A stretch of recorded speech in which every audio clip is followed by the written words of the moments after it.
Folks, Black Star Network is here. Oh, no punches! I'm real revolutionary right now. Support this man, Black Media. He makes sure that our stories are told. Thank you for being the voice of Black America, Roland. Stay black. I love y'all. All momentum we have now, we have to keep this going. The video looks phenomenal. See, this difference between Black Star Network and Black-owned media and something like CNN. You can't be Black-owned media and be scared. It's time to be smart. Bring your eyeballs home. You dig?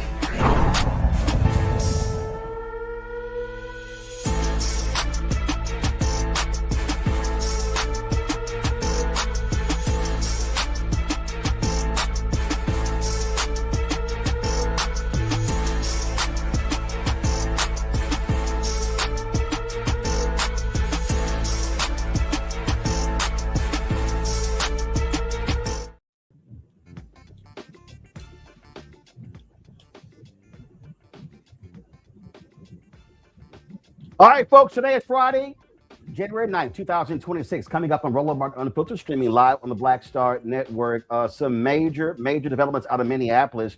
We now have a new video taken from the perspective of one of the ICE officers. It actually does not help them at all. We'll also talk to a city councilwoman in Minneapolis where the Hennepin County DA says they're going to charge the officer, Jonathan Ross, who shot and killed the white woman in Minneapolis. It's a whole lot that we're dealing with, is breaking down in this story. So lots of new developments, and we're going to be getting right to it. Also on today's show, we'll talk about what's with Bishop William Barber, what's happening in North Carolina, where he says, hey, guess what, folks? This is our Selma when it comes to voting and civil rights. We'll also talk with the sheriff of Philadelphia County. She makes it clear, ICE, do not bring your thuggish behavior to my county or we're going to put you in jail. We're going to talk with her as well, folks.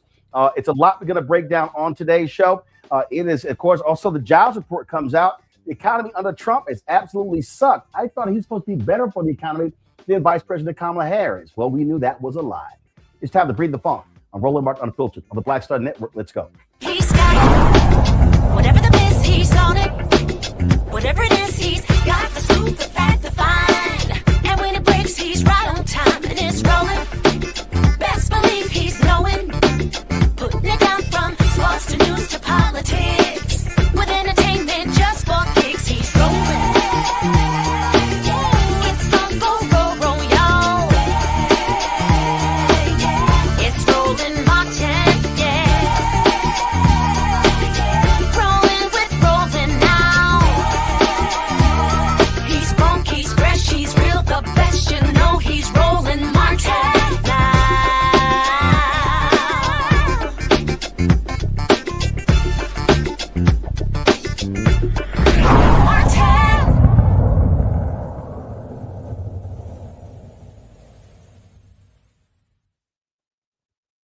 Folks, for the last few hours, social media has been ablaze with a new video from the perspective of one of the ICE officers who shot and killed Renee Good. This video gives us a direct account of what took place. And if they think that this somehow helps their case, they're absolutely wrong. Watch this.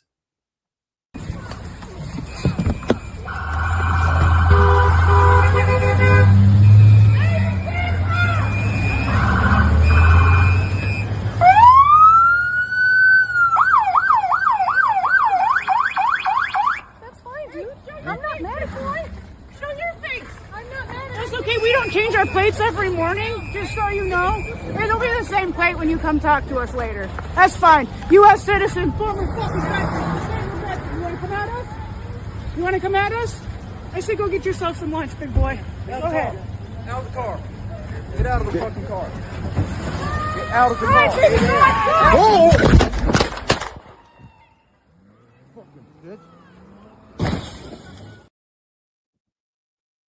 Folks, you see exactly what took place right there. So I want to play the video again so you can have a better understanding.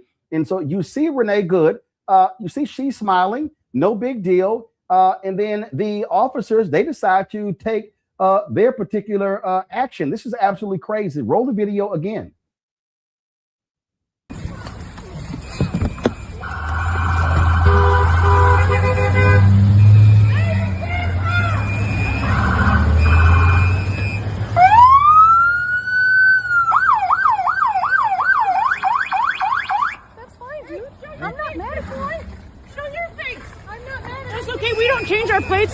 warning, just so you know. It'll be the same plate when you come talk to us later. That's fine. U.S. citizen, former fucking veteran. You want to come at us? You want to come at us? I say go get yourself some lunch, big boy. Go ahead. Out of the car. Get out of the fucking car. Get out of the All right, car. baby, come on.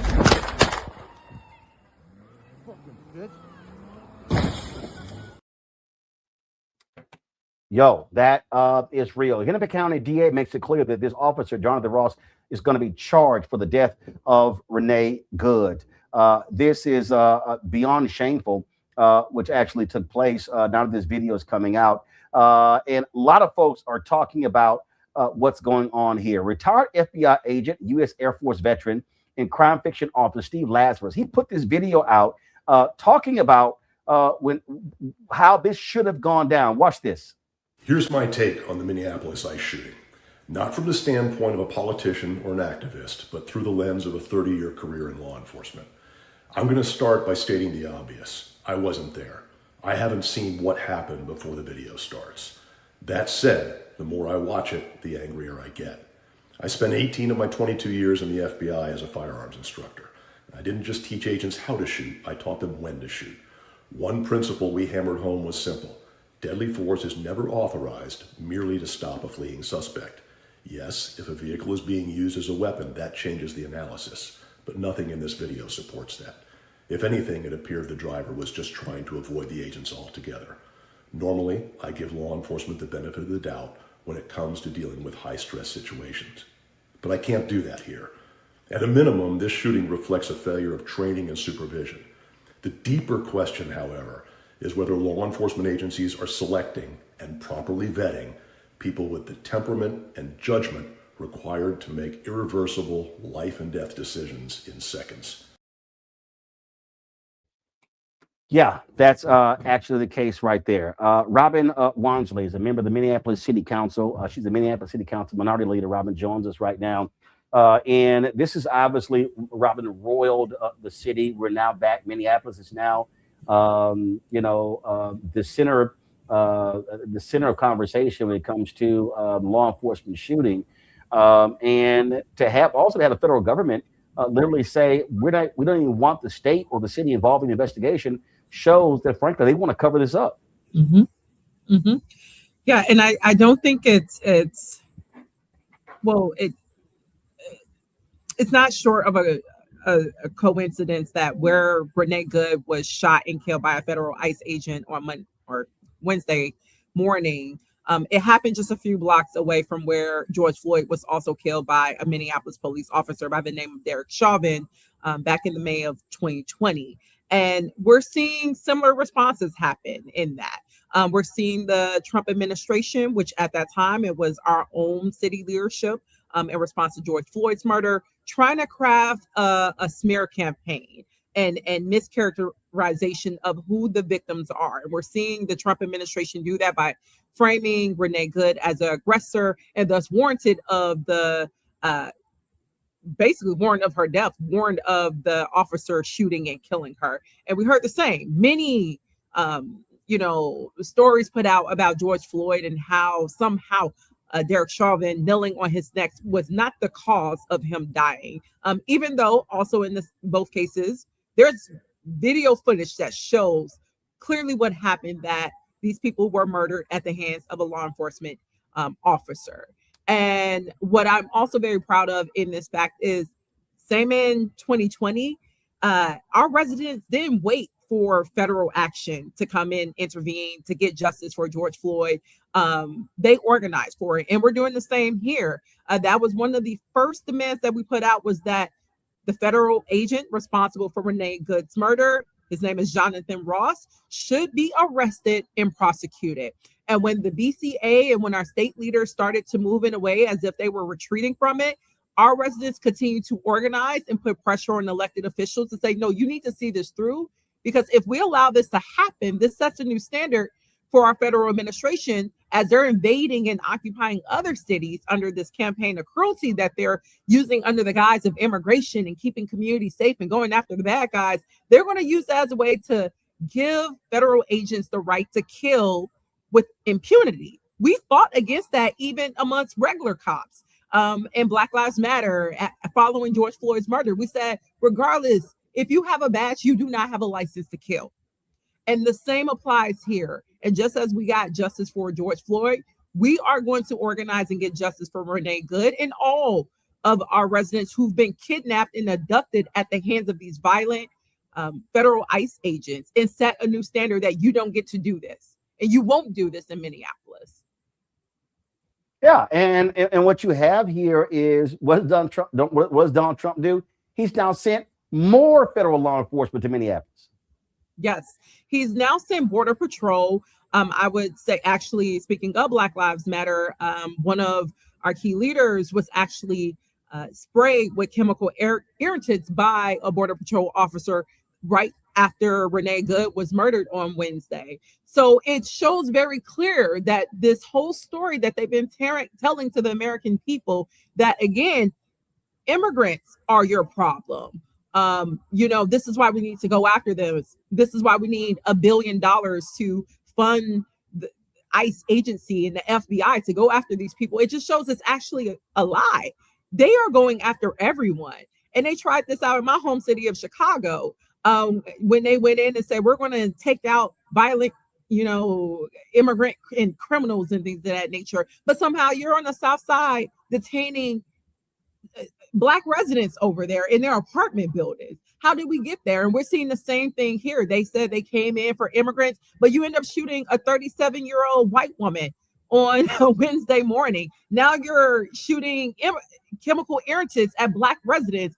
We just got word today that a U.S. citizen was also detained here in Minneapolis during one of their raids. So it's very clear that no one is safe when ICE is present. And that is the agenda of the Trump administration. They don't aim to make our country or our community safe. They want to make sure that they can use blunt force to silence any type of opposition to their racist and very profit-driven agenda nationally. And they want to use federal agents, their law enforcement arm, as a vehicle to normalize that violence and to enact that violence. And then they expect us to take it lying down. And once again, I'm glad that Minneapolis, we have our deep history here of advocacy and organizing. And we're showing, no, we will not. We will get justice. We will arrest your federal agent, and we will hold you accountable for infringing upon our own rights as a state to protect our residents using your federal ICE agents. Well, it goes to show you exactly how they operate and how they move. And so we're going to see what happens next. Don't be surprised if Donald Trump does all he can to protect this officer. And again, he can protect him on federal charges, but he cannot do anything when it comes to state charges. Exactly.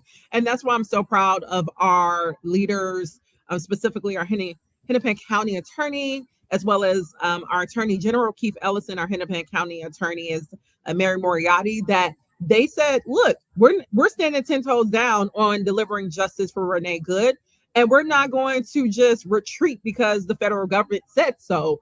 They're launching their own independent investigation. That was another main rallying cry and demand that we heard off the ground. This officer needs to be prosecuted, and we need to have an independent investigation, because there is no way that we're going to have the federal agency that caused this murder and is already working overtime to discredit the victim and also basically create the conditions for a dismissal. We're not going to let them just have that investigation to set that as a new legal mandate. No, we are going to do our own independent investigation. We're going to trust civilians in our own community to deliver the evidence that we need to put this man away behind bars. And we know we can do this because we've done it before. It was a young Black woman by the name of Darnella Frazier who filmed George Floyd's murder in 2020. And again, at that time, the city was working to basically cover up his murder. And had it not been for Darnella Frazier recording that, as well as dozens of residents recording and gathering evidence and footage of what actually transpired, if it wasn't for them, we would not have had that victory. And so I'm glad that our elected leadership also knows it's the residents here who were on the ground, who know what happened, that captured what happened, and they're going to play an essential piece or role and making sure that a thorough investigation happens that leads to Jonathan Ross, the federal agent responsible for Renee Good's murder, be put behind bars, just like we did with Derek Chauvin and the other officers involved with George Floyd back in 2020. All right, then. Councilwoman, we appreciate it. Thanks a lot. Thank you. Folks, going to go to a quick break. We'll be right back with our panel right here on Roland Martin Unfiltered on the Black Star Network.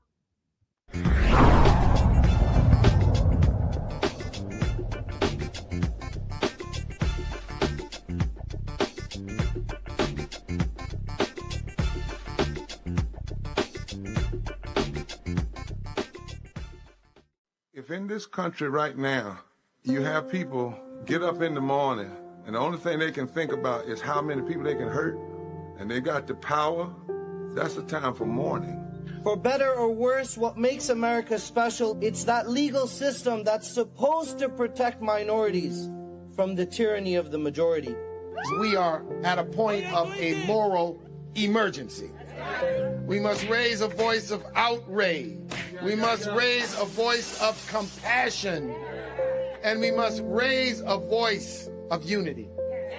We are not in a crisis of party versus party. We are in a crisis of civilization, a human rights crisis, and a crisis of democracy itself.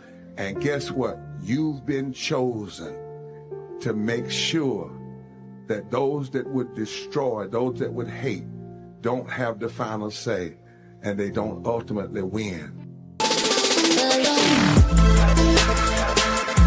Hey y'all, welcome to The Other Side of Change, only on the Black Star Network and hosted by myself, Rhea Baker, and my good sis, Jamira Burley. We are just two millennial women tackling everything at the intersection of politics, gender, and pop culture. And we don't just settle for commentary. This is about solution-driven dialogue to get us to the world as it could be and not just as it is. Watch us on the Black Star Network, so tune in to The Other Side of Change.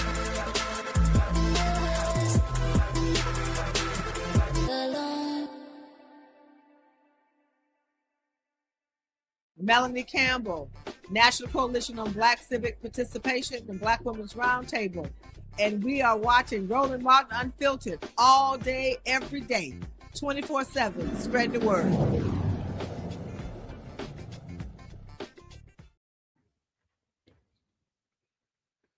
All right, folks. Yesterday, Philadelphia County Sheriff Rochelle Bilal. Woo! Let's just say she spoke some truth when it came to what would happen if these ICE agents decide to roll up in her county and showing their ass. Watch this. I'm Rochelle Bilal, the sheriff for the city and county of Philadelphia. And I say her name, Renee Good. Renee Good. Renee Good. Renee Good. Renee Good. Renee Good. This should not have happened, but we're here today. Let know that law enforcement professionals, real ones, not the fake made-up ICE, probably Trump's new army to attack citizens of the United States. Did you hear what I said? No law enforcement professional wears a mask. None. None. Those that come into our communities wearing a mask to commit crime, thank God for our district attorney, Larry Krasner, who said he's going to lock them up. And I'm saying now, we are not going to whisk you away for them to hide your identity, because when you do it there, you're getting arrested there. No whisk away for them to hide you. None of that here. None of that here. Law enforcement professionals do not shoot at moving vehicles. I'm not saying fleeing, because she wasn't fleeing. She was getting out of the way. Law enforcement professionals do not stand in front of moving vehicles invoking an action that is illegal. No, we don't. And so we stand here today with all those who stand against the made-up, fake, what you can call ICE, professional law enforcement. I don't call them none of that. I call them made-up, fake, wannabe law enforcement. Because what they do is against not only legal law, but the moral law. So I'm with the DA, and we will work with them. If any of them want to come in this city and commit a crime, you will not be able to hide. Nobody will wish you off. You don't want this smoke, because we will bring it to you. And the fake, whatever they call them, because I can't say the name, but the criminal in the White House would not be able to keep you from going to jail. Renee Good should be here today. And to her family, we are saying law enforcement professionals are not the ones here in this city that would do that.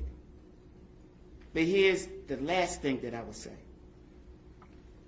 Law enforcement professionals around the country do their job, and we have been fighting for years to build that bridge between us and our communities. You have one negative nutcase that causes this problem, and now we all have to fight again to let people know law enforcement works with communities. These crimes would not be down if we didn't have communities work with us. Joining us right now is the Sheriff of Philadelphia County, Rochelle Belong. Glad to have you on the show. So you cut right to the chase. You got MAGA folks mad at you, saying you should resign. But also, look, there are black sheriffs in in North Carolina have made it clear they were not going to cooperate with ICE. We saw the black police chief in Illinois, how they were just running roughshod over them and just ignoring them and treating them like crap in one of the Chicago suburbs. Yeah, the MAGA people are really mad because I'm getting all kinds of threats, but I ain't a scared person. I've never been. I've been in this position before. I shut down a racist website called Dome Lights, where police officers in Philadelphia was at their desks, at their job, spitting out hate against black people. And I got threats from them. So this ain't no new place. I'm not scared of these folks. We need to start standing up and saying, you're not coming in our city and just run crazy over here. You're not going to do that. We got a district attorney that says you commit a crime, he going to lock you up. Okay, and we'll transport you to where you need to go. Not whisk you away to hide your identification. Not do none of that. We're going to stand 10 toes down on standing up for the citizens of the city and doing our job. And the thing here is they know they have somebody sitting in the White House who will let them do whatever they want, and they have grossly disrespected local law enforcement. Normally, when you're the feds, when you come into a state, you talk to the police chief, you talk to the sheriff, you talk to the state police. These folks are like, we don't give a damn what y'all think. We can do what we want, when we want, and we expect y'all to follow behind us. ICE has been in cities way before this type of situation and have cooperated, came with warrants, was respectful, worked out situations. Not these. Do you know? I get this information that they get 47 days of training. 47? That means they don't even know what they're doing out here in our neighborhoods. And at some point, every neighborhood around the country need to stand up and say, no, we are not going to take this. And if you come in our cities and commit a crime, if your district attorney don't want to lock them up, then you need to get a new one. But ours here said he's going to lock them up, and that's exactly what we're going to do. And the sheriff's office transport prisoners, so we will transport you. The thing here is, I was having a conversation with a black conservative who was defending law enforcement, and I said, dude, we don't know if these people are real law enforcement. He said, yes, they are. I said, no, we don't. I said, we don't know if these are Proud Boys, if these are Oath Keepers. We don't know if they're bounty hunters. You don't have names, you don't have faces. I said, so we don't know. They're just grabbing anybody, and these folks are just doing whatever. They're busting windows. They're accosting people. They're just rolling up on folks. We're going to play a video later. It's about a 7-minute video where this African brother in Minneapolis was giving them the business. And then they were demanding his information. They eventually walked away. They had no legal basis to stop him. And it was like 8 or 10 of them surrounding this brother. Well, you probably need 8 or 10 of them on one person because they scared. No, they don't have any identification, no ID. They put masks on, and you are right, because law enforcement professionals don't wear masks unless you have to, cover up to testify, so they don't know who you are if you was undercover. But they don't walk out here with masks. If you're doing the right thing, you stand on who you are and the law in that city. They don't wear masks. These people coming in with masks, and I'm with you. I don't know if they the Oak Boys, the Proud Boys, the Boy Boys. I don't know if they the nuts of the insurrection on January the 6th. Are these the failed ones that couldn't get into police departments, couldn't get into the FBI, couldn't get into the DEA, and they're taking them because they lowered their stances so low that they take anything and anybody? No. Professionals, law enforcement people, do the right thing. They abide by the law. Not saying they perfect, because none of us are perfect.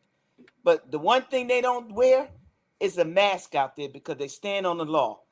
These are not standing on the law. That's why they try to hide their identity. I think they're scared. And if they ain't scared, take your mask off. Step up like a man or woman you think you are and come into these cities unmasked and claim you're going to do the right thing. Do that. In the video we're going to show, he was asking, man, who are y'all? And they had like RD6, so they had no names, no badge numbers, no nothing. So you can't report it. And then we did another story where there was this black guy who was stopped at the cops by somebody wearing fake ICE stuff, which you can get on Amazon. And so you got people who are impersonating ICE and Border Patrol, and you don't know who the hell these folks are. So when they say, well, you got to comply, I don't know who the hell y'all are. You rolled up with a mask on, no name, no patches, no nothing. I'm supposed to give you the benefit of the doubt. Let's remind people that a Minnesota, in Minneapolis, a Minnesota state senator was shot and killed by a guy impersonating a cop at her door. They shot and killed her husband. They severely wounded another state official and his wife. And they can perpetrate, but I think the ones coming in the city is perpetrating too. We have to keep people safe in our cities. And then we have to speak up against those that are not. This is a fake thing that they came in here. We're making your city safe. You're making our cities more dangerous. You're coming up to people with no identification. They don't know who you are. You mask up. Let me just say this. If they put legislation out there in your city that banned the mask for young black kids in your city, and now you got these people coming in, call themselves ICE agents, and they masked up, where's the legislation on banning them? We have to make some rules in all these cities to stop the nonsense. I'm not a legislator, so we need to call on our legislators to do something about this. You just can't keep running up on people. And that's going to cause a situation because you run up on people with a mask. They don't know who you are. You claim you ICE, but there are people that are perpetrating the fake ICE people. So you got fake on fake. No, stop the nonsense. You want to claim you're a legitimate law enforcement? Take the mask off, get your ID, put the badge on, and come with the proper paperwork. Introduce my panel, Candace Kelly, legal analyst, host of Not All Hood out of South Orange, New Jersey. Matt Manning, civil rights attorney out of Corpus Christi, Texas. Michael Imhotep, host, African History Network show out of Detroit. Candace, your question for Sheriff Bilal. As to whether or not ICE is actually going to come to Philadelphia. Is there a high likelihood? Is that what you are hearing? I know you're close to the pulse of everything. No, I haven't heard that. You have ICE agents here because people saying to me they are around our courthouse because our deputies are the ones that secure the courthouse and deal with the warrants from the judges. So they're outside courthouses, they're outside buildings. I'm not hearing that they're coming in here like they invading other cities, but the ones that we have here, we got to deal with them. Thank you. Matt? State law often gives federal agents certain powers. As it relates to Pennsylvania, do those ICE agents actually have any powers outside of the federal enforcement, or what is the interplay, I guess, between state law and what they're actually able to do? Because I suspect we're going to be hearing that they're going to say we're empowered to come in and enforce state law as they sometimes do in other places. What's your experience in that respect? Because in Philadelphia, you have the sheriff and you have the police department. Under my jurisdiction is where the courts are. ICE cannot come in the courts to arrest anybody. And if they do, they let us know in advance, and they have to have a valid warrant signed by a judge. And they don't take them out of the courts. They don't go in the courtrooms. We will take them back to where they were, and they have to go there to get them. They don't just invade the courts here, but they outside lingering, and they outside trying to capture people coming out. But what we have in our city, and I'm running I deal with the courts and their security. They don't come inside the courts to grab anybody outside. They're lingering outside of that. And I can't stop them because the sidewalk is public. The courthouse is public. The only person that can stop them from even being outside is legislation or a judge. And I'm waiting on that. Michael. Sheriff Bilal, I saw your video today. Thanks so much for your heartfelt words. My question is, I know under the Obama administration, he deported 3.1 million undocumented immigrants, but they did it the correct way, like you're talking about. What has been some of the response from those in the African-American community where you live who may have voted for Donald Trump because they said he's going to deport the undocumented immigrants that are taking Black people's jobs? But then we see all this hell breaking loose, okay? And Obama deported more per month on average than Trump is doing. What are some of the responses that you're hearing on the ground? Well, the ones that voted for him feeling sick to their stomach right now because the promises he made to all of these people and even Black people, and I can't see why they even did that, but because they was fooled. Now they're fooled, and now it's on them. Now they sick to their stomach because they done cut off whatever benefits. They done stopped them from doing this, and they coming to get. Look, they probably coming to get us at the next go around. Before we sat back and said it ain't us, it's all of us. It's all of us. If we are not a racist, bigot, maggot participant, then it's all of us. Doesn't matter what shade, what political state you are in, it's all of us. And so if they don't get off their butt, they sick now. And now they're trying to figure out what it is they want to do. I tell them what, they need to get out here with the rest of these folks and fight back and not just take it. Thank you. Well, there are a lot of folks who are highly critical of their actions. And I think what this shooting has done, it has finally woken some folks up. And listen, they have been attacking Black and brown people. And let's just be frank.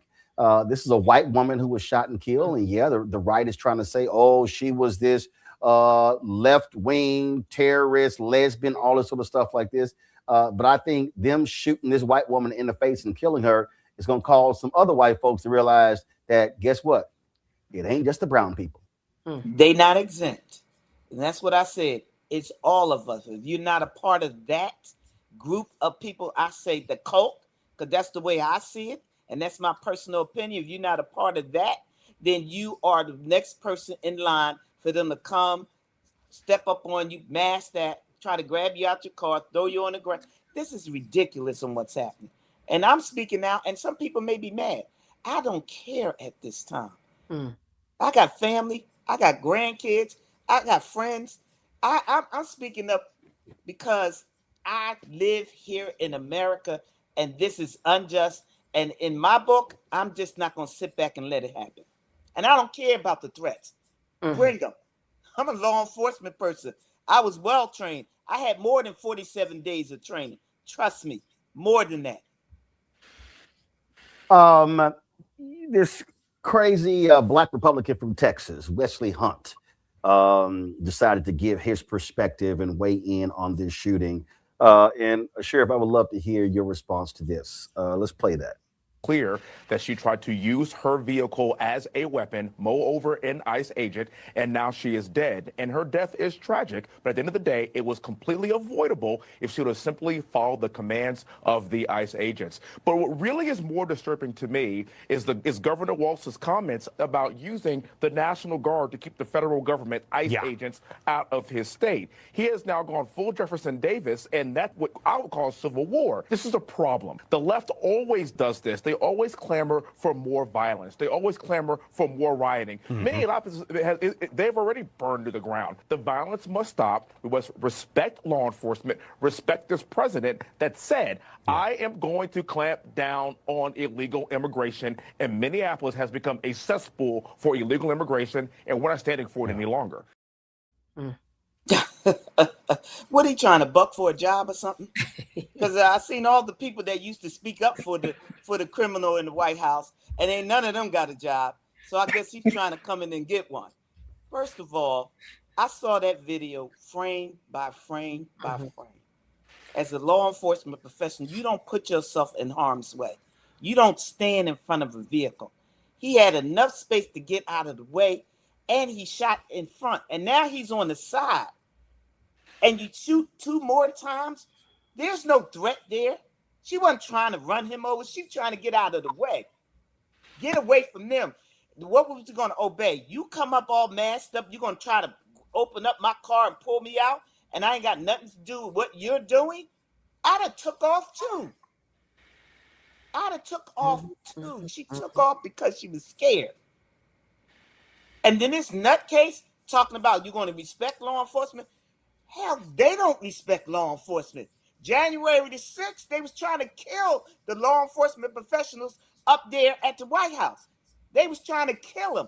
So you talking about respect law enforcement? You should have respect them then on January the 6th. See, he don't even know what he's talking about. But if you bucking for a job and you keep being a handkerchief head Negro, exactly what you're doing, then go ahead and do that. Go over there and get a job over there. And because you're black, he ain't gonna give you one either. So you might as well just stay where you are and just get out of the way with the nonsense. Because you can't talk about respecting law enforcement when you try to kill something. You can't talk about respecting the president when he don't respect the citizens of this country. Look, I ain't got nothing else to say about him. Go get a job somewhere else.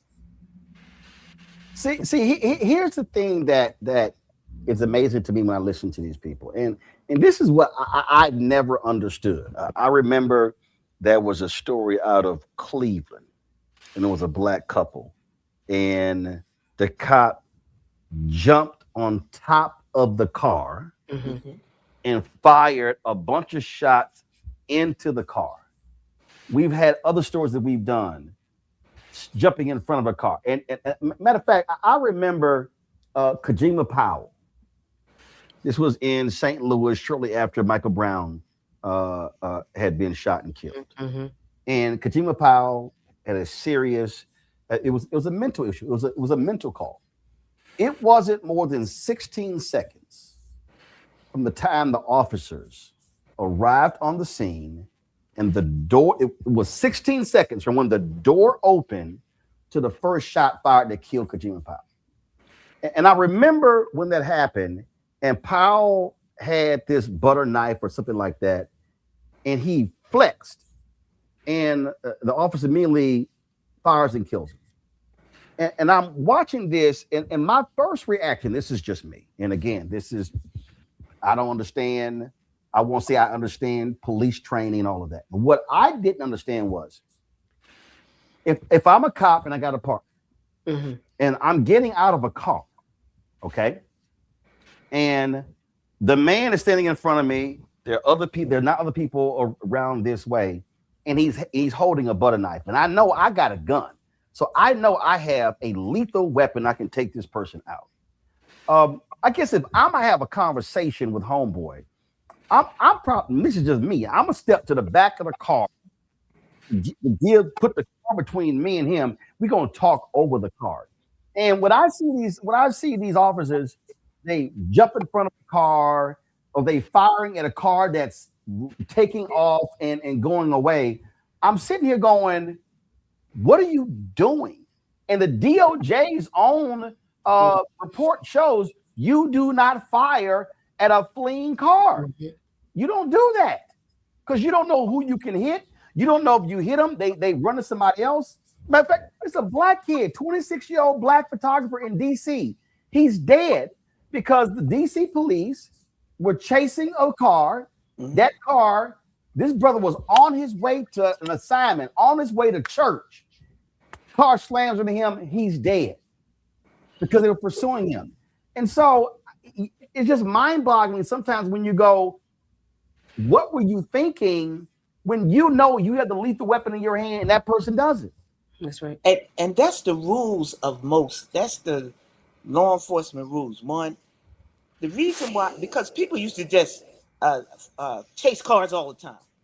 And cars speeding down the street, hit people, kill people, children, grown, elderly, by the speed. You don't chase them, nor do you shoot at them because you don't know who is on the other side of that vehicle that you may hit or kill or harm. So that's why the rules are in place. You don't shoot at a fleeing vehicle. It got a tag. You catch it later. You don't chase them. We had that here in Philadelphia. I think his name was, correct me if I'm wrong, Dante Dawson, where the cop stood on the hood and shot down the car because he was in the car. Didn't make a move, nothing, just was in the car. The rules, because I was a police officer for 27 years, the rules was if a person is in the car and won't come out, that become a barricaded person. That's Get right. everybody in here to work it out. That's right. That's right. So you don't stand on top of a car and shoot down into a car. You don't shoot at a fleeing vehicle. See, these non-trained individuals, and they said he had 11 years. Then what was he doing for 11 years? On the border patrol? You don't know how to react to people in communities or urban cities. You don't know. But you throw them out here and they just start shooting? No. The rule states for most common sense law enforcement agencies. Now, the ones that don't, they can correct me, but I know being a cop for 27 years, that was the rule for us. And that's the rules for my deputy sheriffs here in this city. That's what we don't do. Well, it also reminds me when you have these cases, and we just did one the other day, this story out of Florida, black man, he's walking away back to the officers, has his hands up, he's not reaching for anything, shoot him in the back, kill him. Same thing. And you're like, so you're justified, the person's walking away. This is the stuff that we have to deal with.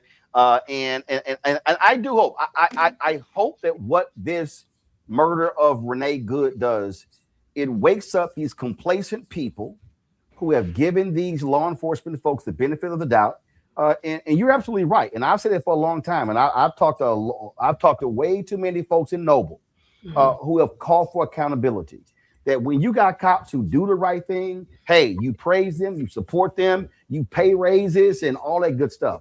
But we know for a fact you got some folks who are thugs, who have no business with guns and badges, and they know, oh, I can shoot and kill, and all I gotta say is I fear for my life. And that's a reality. Sheriff Below, is she still with us, y'all? Did we lose her? Did we lose? What happened, y'all? Did we lose the sheriff? Lost her. Looks like we lost the sheriff's feed. I want to thank her for coming on the show. Sheriff, I appreciate it. Thank you for your strong stance and your courage. We're going to go to a break. We come back. Lots more to talk about, y'all, on today's show. Bishop William Barber, we're going to talk about an upcoming event happening in February when it comes to protesting, it comes to getting people active when it comes to the right to vote. We're going to talk about the economy, how it is floundering under Donald Trump. Plus, Congresswoman Ayanna Pressley and Congresswoman Summer Lee, they were not holding back in a couple of hearings on Capitol Hill. We're going to show you that as well. Lots to show you right here. Roland Martin Unfiltered on the Black Star Network. Support the work that we do. Join our Bring the Funk fan club. You want to contribute, use the Cash App, use the Stripe QR code. You see it right here. The QR code, you use it for credit cards as well. PayPal is R Martin Unfiltered. Venmo is RM Unfiltered. Zelle, Roland at RolandSMartin.com, Roland at RolandMartinUnfiltered.com. Checks and money ordered. Make it payable to P.O. Roland Martin Unfiltered, mail to P.O. Box 57196, Washington, D.C., 20037, that's 0196. Back in a moment.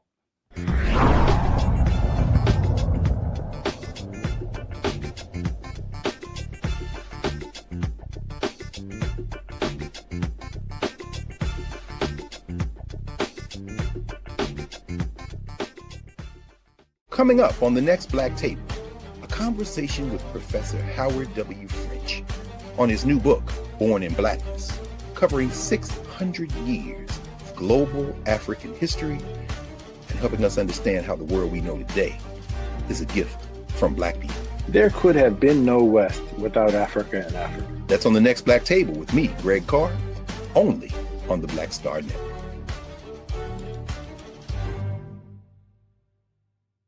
If in this country right now, you have people get up in the morning and the only thing they can think about is how many people they can hurt, and they got the power, that's the time for mourning. For better or worse, what makes America special, it's that legal system that's supposed to protect minorities from the tyranny of the majority. We are at a point of a moral emergency. We must raise a voice of outrage. We must raise a voice of compassion. And we must raise a voice of unity. We are not in a crisis of party versus party. We are in a crisis of civilization, a human rights crisis, and a crisis of democracy itself. And guess what? You've been chosen to make sure that those that would destroy, those that would hate, don't have the final say, and they don't ultimately win. I'm Risa Colbert, and you're watching the Black Star Network.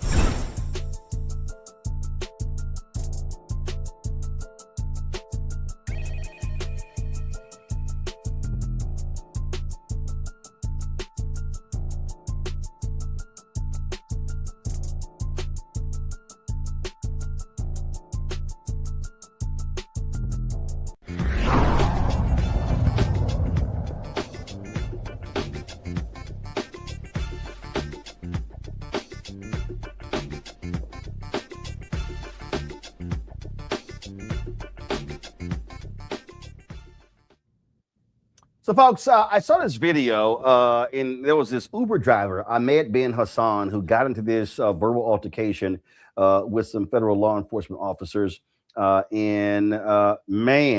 He was giving them the business. And so I just want y'all to see how my man, I want y'all to play the 755 version, y'all. But he was straight up just letting them have it. Watch this.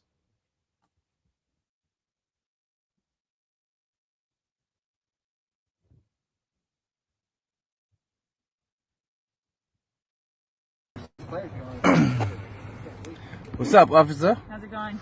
Where we at? Where what? Where are we at? Where are we at? Yeah, can you tell them this location? What are we doing here? You can feel free. I'm just chilling at my job in the Uber, and this lady just pulls over, and she's like, are you a U.S. citizen? In a parking lot at work. That's the officer lady. And they just shot somebody right now in Minnesota. Imagine that. Are we in Germany? Why are you guys doing this? You tell me, sir. Why are you guys going around just asking people like at work whether they're U.S. citizens or not? Are you guys not supposed to be patrolling the border? Do you want to answer the question or not? Why would I answer you? Where's your warrant? We're running your plate. Run your plates. You do whatever you want. You can record. Feel free. Yeah.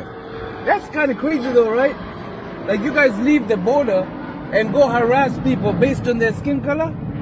Ain't that a shame? Are you doing this to everybody or it's just black people? Come on now, you know what it is.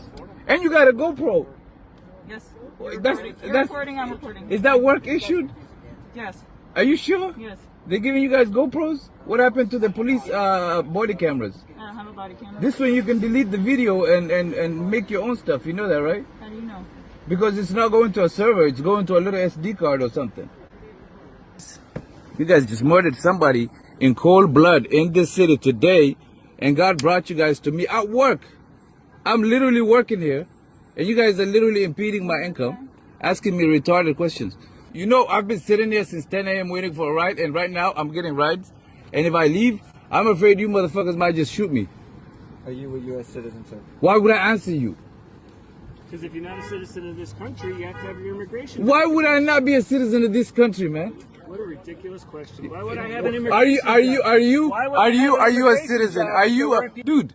Listen, I'm here working. You're working too, right? So go. It says U.S. Border Patrol. This is not the border. Go to the Canada border or the Mexico border. I'm working, dude. If you were from this country, What do you mean? What do you mean if I'm from this country? I could hear you don't have the same accent as me. That's why I'm. Oh, so you're going by accents now?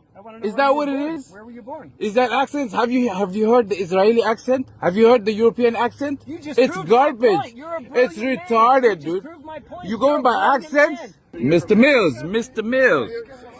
Where are you from, Mr. Mills, with your big ass body? Where you from? Yeah, all of these other motherfuckers small, man. Look at your officers. Hey, the famous guy. I've seen this guy on TikTok. Look at it. He got gas canisters and shit. What's up, officer? What's going on? How you doing? I have better than I deserve. Man, let me step out, man.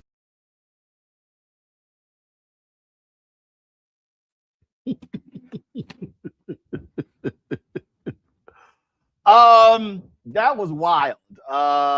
And because that was a shorter version, right? Play me some of the other one. Give me some of the other one. 2 videos. I think that was the almost 3-minute one. Play the other one. What's up, officer? How's it going? Where we at? Where what? Where are we at? Where are we at? Yeah, can you tell them this location? What are we doing here? You can feel free. I'm just come on out. Come on. There you go. So y'all let me know what happens with that. First of all, man, I love he was giving their ass the business. He was like, man, I ain't giving up nothing. He was just ripping them. I loved it. And I love that he was recording, and I love that he called the guy out on, the xenophobia basically behind, oh, your accent is different than mine, therefore I'm going to conclude you're not an American citizen. Not to mention there's a whole naturalization process. I mean, it's crazy how they're going around, and it's very interesting that he talked about them not being anywhere near the border, because what I think a lot of people are kind of conflating these days is like Border Patrol does have expanded authority, right? I think it's like 100 miles from the border or 50 miles from the border, one of those two, where there is a relaxation of civil rights. But the point is, past that point, they're not patrolling the border. So the idea that they would be like a supplemental immigration force, and he's calling them out like, we're not anywhere near the border, go back to Canada or go to Mexico. I love that, because I think a lot of times what happens with citizens is if they don't know the distinctions between certain officers, certain authorities, certain jurisdictions, they may acquiesce just because the person's in a uniform when that person doesn't have any right to order them out or order them to do anything. And I like that this brother stood strong. And a lot of times when this happens, officers get frustrated because they're used to people immediately acquiescing. But he was one of the ones that brought the smoke and said, nah, man, you don't know what you're talking about. And clearly he was able to post this. So presumably he's not in custody. He didn't have anything happen. And I'm glad that he stood up the way he did. Yeah. And I mean, for me, straight up, hey, everybody got to have their cameras out. You can't trust these people at all, Candace, at all.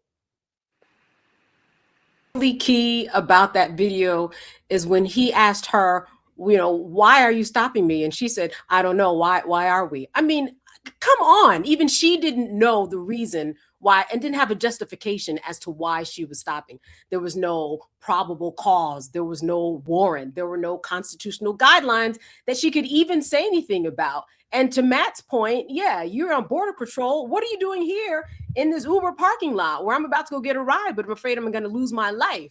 So even if it does move to the point of, hey, you know what, we do have reasonable suspicion, then he also has the right to remain silent. And these are things that it sounds like he knew and understood that they did not know and did not understand. So it's important to have your camera, as you said, and it's important to know the law. It's important to understand when you cannot be stopped, because as we saw and we've heard about that training, 47 days, we heard the sheriff talking about what went into Mr. Ross, who killed who killed the woman in Minnesota. That's not enough. They probably don't know what they're doing. You probably know the law better than they do if you are somebody on the other side of an ICE officer agent. Yeah, Michael, they love demanding paperwork, demanding ID, and asking. I love it when he said, "Oh, my accent." You know, the Israelis have accents too.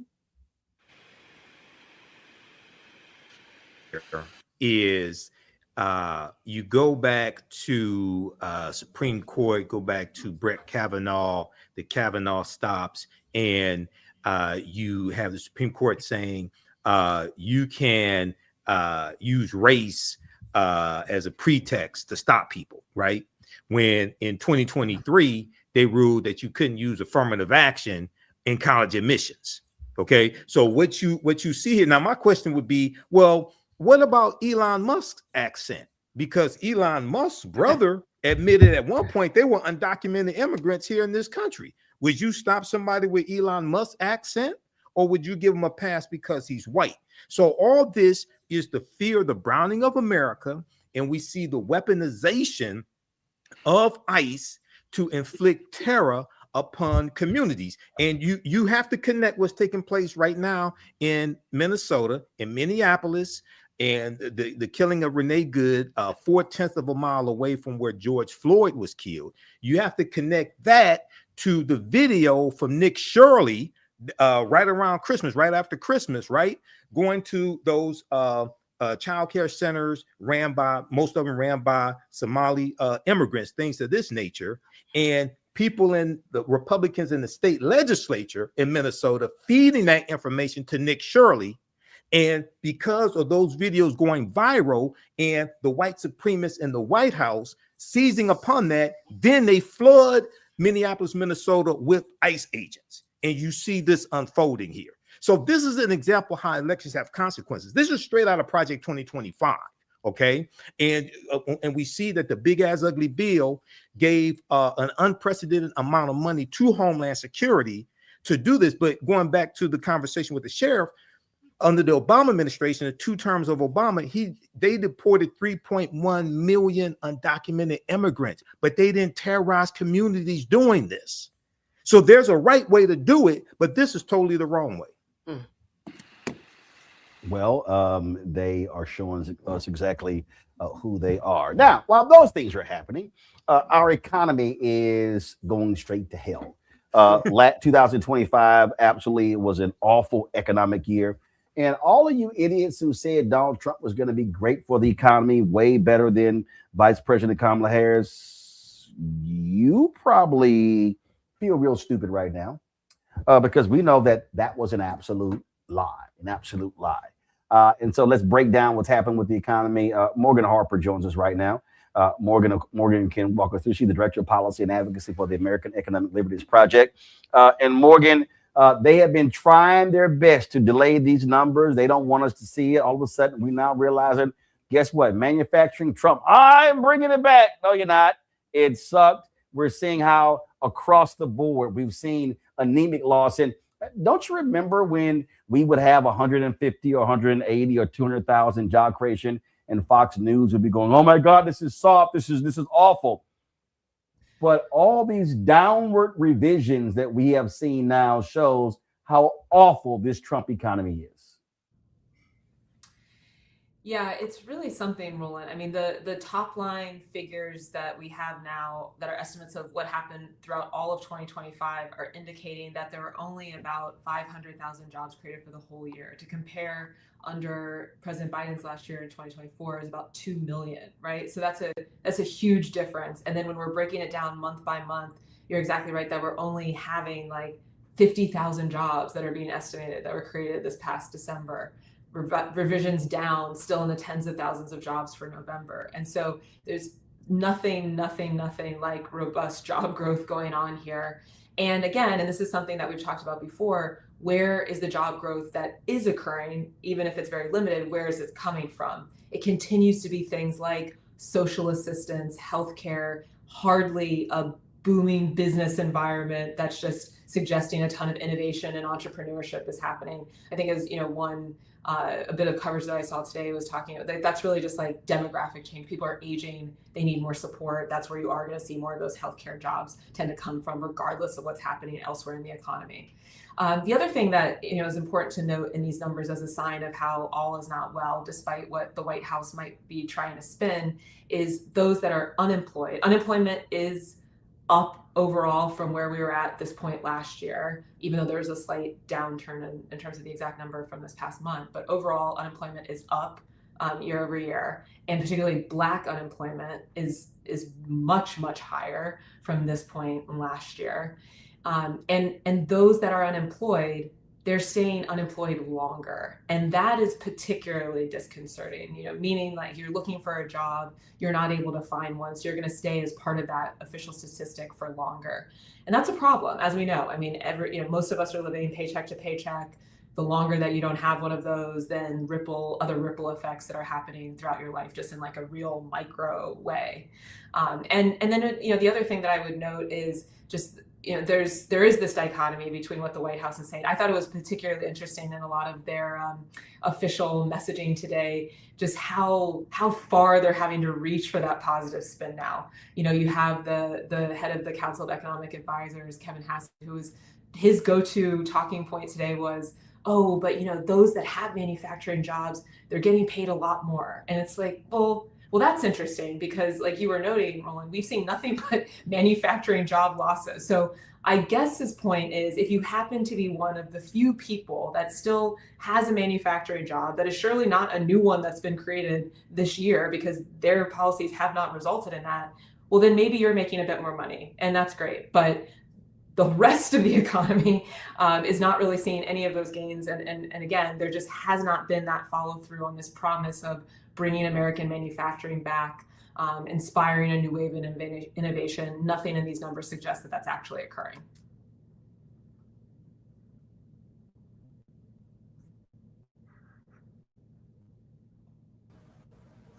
Muted. I love all the spin they've been doing. And in fact, I came across this video. I'm gonna try to find it. Scott Bassett, they were at this event and this woman came up and said to them point blank, guess what? My things have sucked when it comes to my life, my business because of these tariffs. And he was sitting kind of like, uh-oh. And it's kind of like, yeah, try to tell you.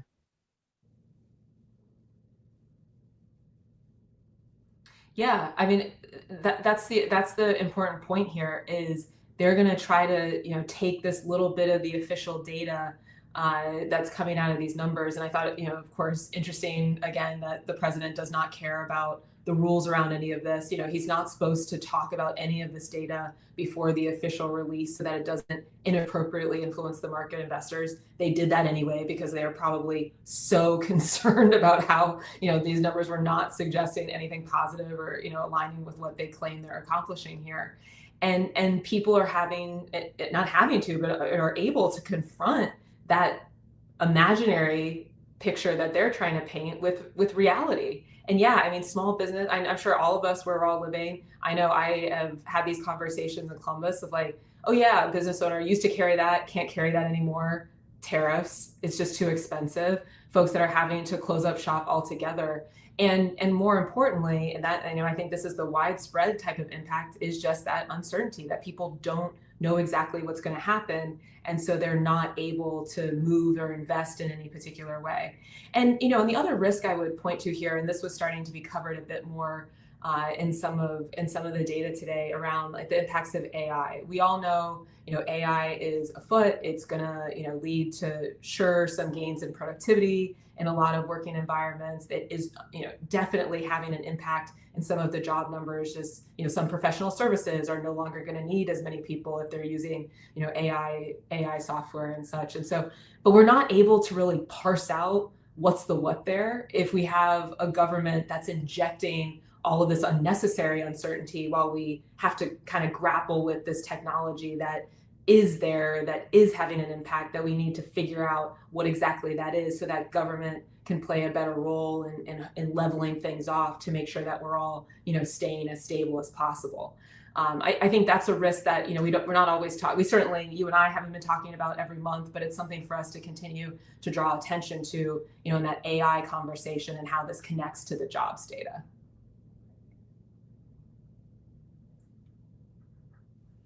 Questions from our panel. Let me start with you, Michael.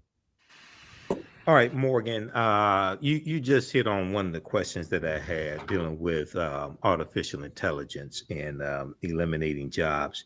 The other question that I had is when we look at, for instance, September 2024, Goldman Sachs put out a statement. They analyzed both Trump and Kamala Harris's economic plans, and they said that Kamala Harris's plans would give the biggest boost to the economy. And they talked about how Trump's proposed tariffs on imports and tighter immigration policies would really destroy the economy. What feedback are you hearing from African Americans specifically on how they are trying to navigate throughout all this? We're looking at unprecedented unemployment for African Americans in the past few years. We're looking at energy prices up 13%, beef prices up, coffee, et cetera. What are you hearing from African Americans on the ground?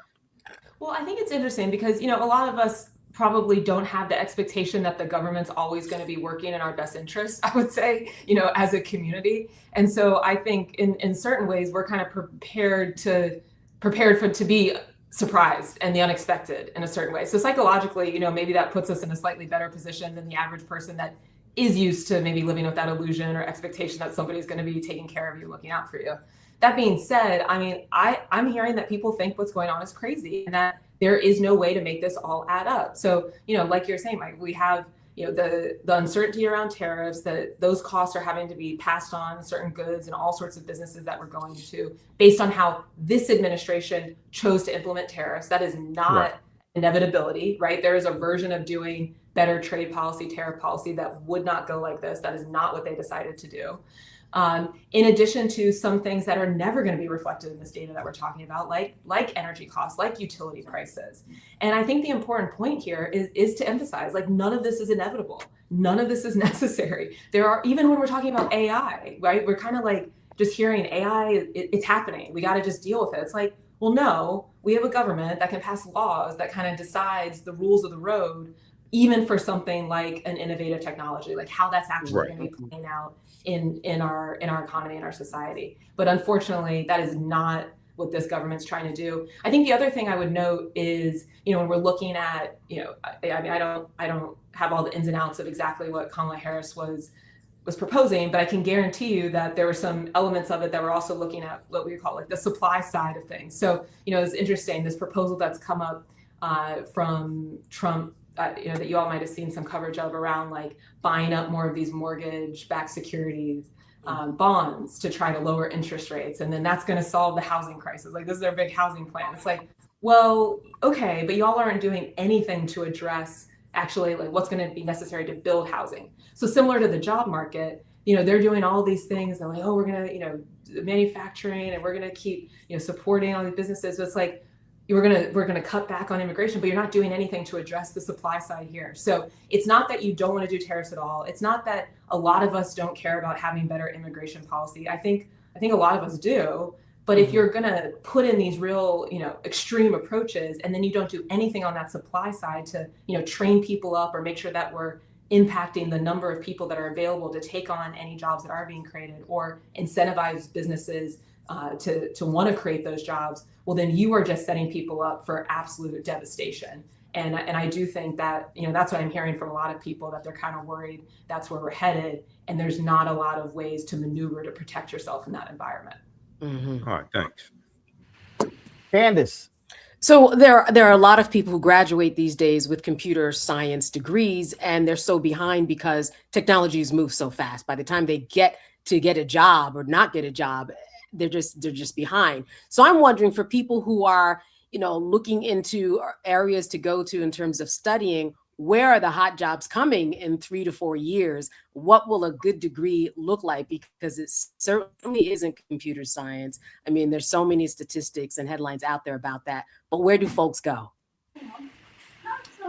Yeah, I mean, I think that's a great question. And, I've been, and certainly, a workforce expert or anything like that, but I have been hearing the same covers that you're talking about with the computer science degrees, now being somewhat less necessary, less in demand, just based on the advances in technology. And more than anything, we are going to need people that do have critical thinking skills and an ability to still be able to write and work through complex problems and deal with lots of different kinds of people, something we would call like a liberal arts education. And it's out of vogue in this administration and not just this administration, I mean, it's a movement across the country that's kind of, pushing back on those. But I do think that there continues to be a need to invest in people, regardless of what circumstances you might be born into, if they want to pursue an education, higher education, that pathway is available to them without getting in a bunch of debt. That being said, completely support and do think, and this is something we were seeing a lot under the last administration, under the Biden administration, an investment in trades. And if we, have, the types of policies that were happening under the Inflation Reduction Act, incentivizing solar investment in solar energy that then requires people to have the training to be able to install that in building trades. That is going to continue to be necessary, where there's a shortage of people that have the skill set to be able to just be plumbers and be electricians and have some of these skills that are more in that trades category. But that requires a government investment to make sure that people have those resources. And this is another thing I've heard on the ground. I mean, it's been very, very hard to hear. Some of these job training programs that were getting that funding through the big federal legislation just immediately disappeared, with all the Doge business. And then they cannot afford to put on those programs. I've heard from folks in Columbus that that's happening too. So, you all talk about it. We all talk about it a lot. Elections matter. We need to get things back on under control, on track with just, maybe we don't all agree on exactly what the solutions are, but we need to have people in these positions that are even trying to figure out and understand what the problem is to explore what those solutions could be. Thank you. Well, the election, I think, is going to be a huge issue comes the midterm elections in November. And if Democrats, they want to regain the House, they should be hammering these folks by saying, guess what? You let Donald Trump do whatever he wants to do on tariffs. Now you see the problem when, in fact, Congress actually can be controlling tariffs. And so the GOP, you put your fate in the hands of Trump, you're going to suffer the consequences. And so it had better be a strong economic message. But not just that, Morgan. What Democrats also have to be saying is, what are we going to do when we regain power? It can't just be they suck. Completely. And, I think we have a great example from this week, Roland, with, Trump coming out saying he wanted to ban institutional investors from buying up, single family homes across the country. Right. So this is like, private equity, large corporations being able to dominate regional housing markets. Which, of course, that was one of the ideas of Vice President Kamala Harris. Yes, and there have been a couple of bills introduced by Raphael Warnock and other Democratic senators. And in fact, Democrats tried to do that last year, and Republicans voted against it. Yes, but the point I agree. The point I was going to make, though, is, and I think we can agree on this, that is not something, though, that every Democrat across the board was willing to talk about. Even we're talking about something like taking on private equity and some of the impacts that it's having in the economy. Even as recently as a couple of years ago, I think that was a controversial thing that some people were like, that's a little too much. I don't want to go that far. And I think we should all take as like a very clear direction that we have, Trump that's coming out here, even if it's not sincere, even if he doesn't follow through, even if some Democrats were talking about before, that there is no reason to hold back on any front with ideas that we think are going to have an impact that is for the good for our community, for this country. We should not be afraid. We should not be timid. We got to go for the absolute jugular here as we're looking ahead to 26 and 28. I agree 100%. Morgan, always great to see you. Thanks a lot. Thanks for having me. Folks, when we come back, headlines with Brittany Noble. We'll also be chatting with Bishop William Barber about the effort to get folks to understand why voting in every election this year is critically important to our future. You're watching Roland Martin Unfiltered right here on the Black Star Network.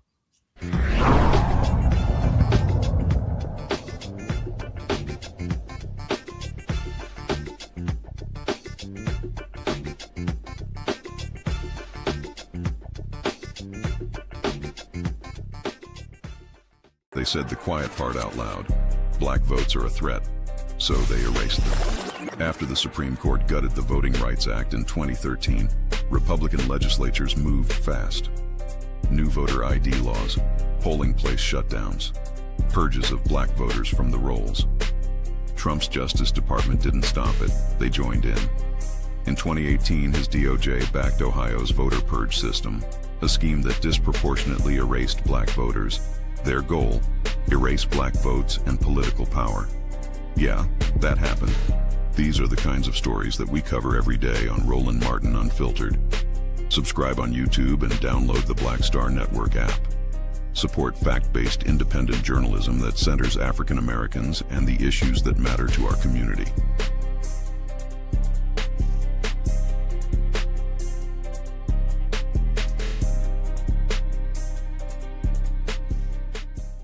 If in this country right now, you have people get up in the morning and the only thing they can think about is how many people they can hurt, and they got the power, that's the time for mourning. For better or worse, what makes America special, it's that legal system that's supposed to protect minorities from the tyranny of the majority. We are at a point of a moral emergency. We must raise a voice of outrage. We must raise a voice of compassion. And we must raise a voice of unity. We are not in a crisis of party versus party. We are in a crisis of civilization, a human rights crisis, and a crisis of democracy itself. And guess what? You've been chosen to make sure that those that would destroy, those that would hate, don't have the final say, and they don't ultimately win.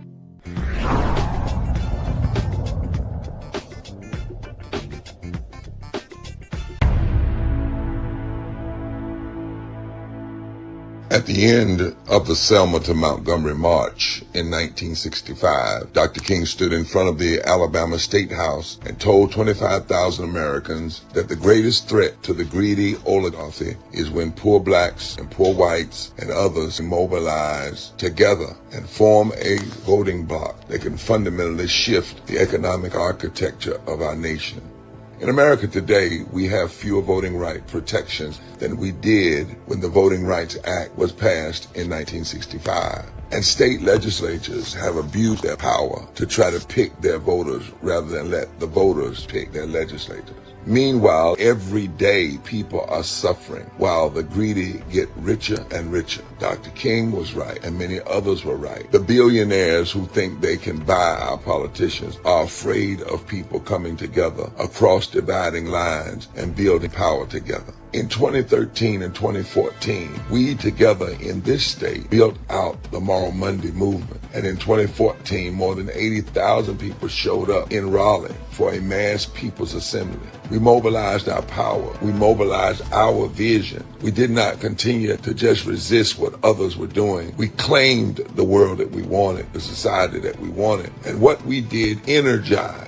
It was not partisan, it was principled. Here we are again now in 2026. And it's time to love forward together and mobilize. This is our Selma moment. And we need everybody, regardless of your race, your creed, your color, your religion, your sexuality, whoever you are. If you love voting rights for all, if you love abolishing poverty and bringing into reality living wage, if you love health care for all, if you love and grace and mercy and do not want to buy into the religious nationalism of hate and meanness and a lack of empathy, if you want to love forward together, welcoming immigrants rather than suffering ICE raids, if you love the environment and want to see it cared for rather than the polluters taking over, if you love fully supported public education, if you want to love, not hate, and to have peace and not war, to stand against unchecked militarization and the militarization of our cities, then it is time to come together and mobilize our power and our passion for justice, then we now are in a moment where we must move from resistance to loving forward and mobilizing our power. So, from February 11th through the 14th, North Carolinians are going to be walking and marching and caravanning from Wilson to Raleigh. And on Saturday, February 14th, Valentine's Day, we will hold a massive People's Assembly for a moral agenda in Raleigh, North Carolina, saying it is time to love forward together. We are marching from a district that MAGA extremists, because of a call from President Trump, decided to gerrymander the 1st Congressional District, take it away from the people. And we are inviting all defenders of democracy and champions of the common good to meet us in Raleigh on February 14th to reclaim a moral agenda, an agenda for going forward, to pursue the society and the democracy that we want, not only for ourselves, but for our children's children. For somebody's been hurting our people, and it's gone on far too long, and we won't be quiet anymore. We will love forward together.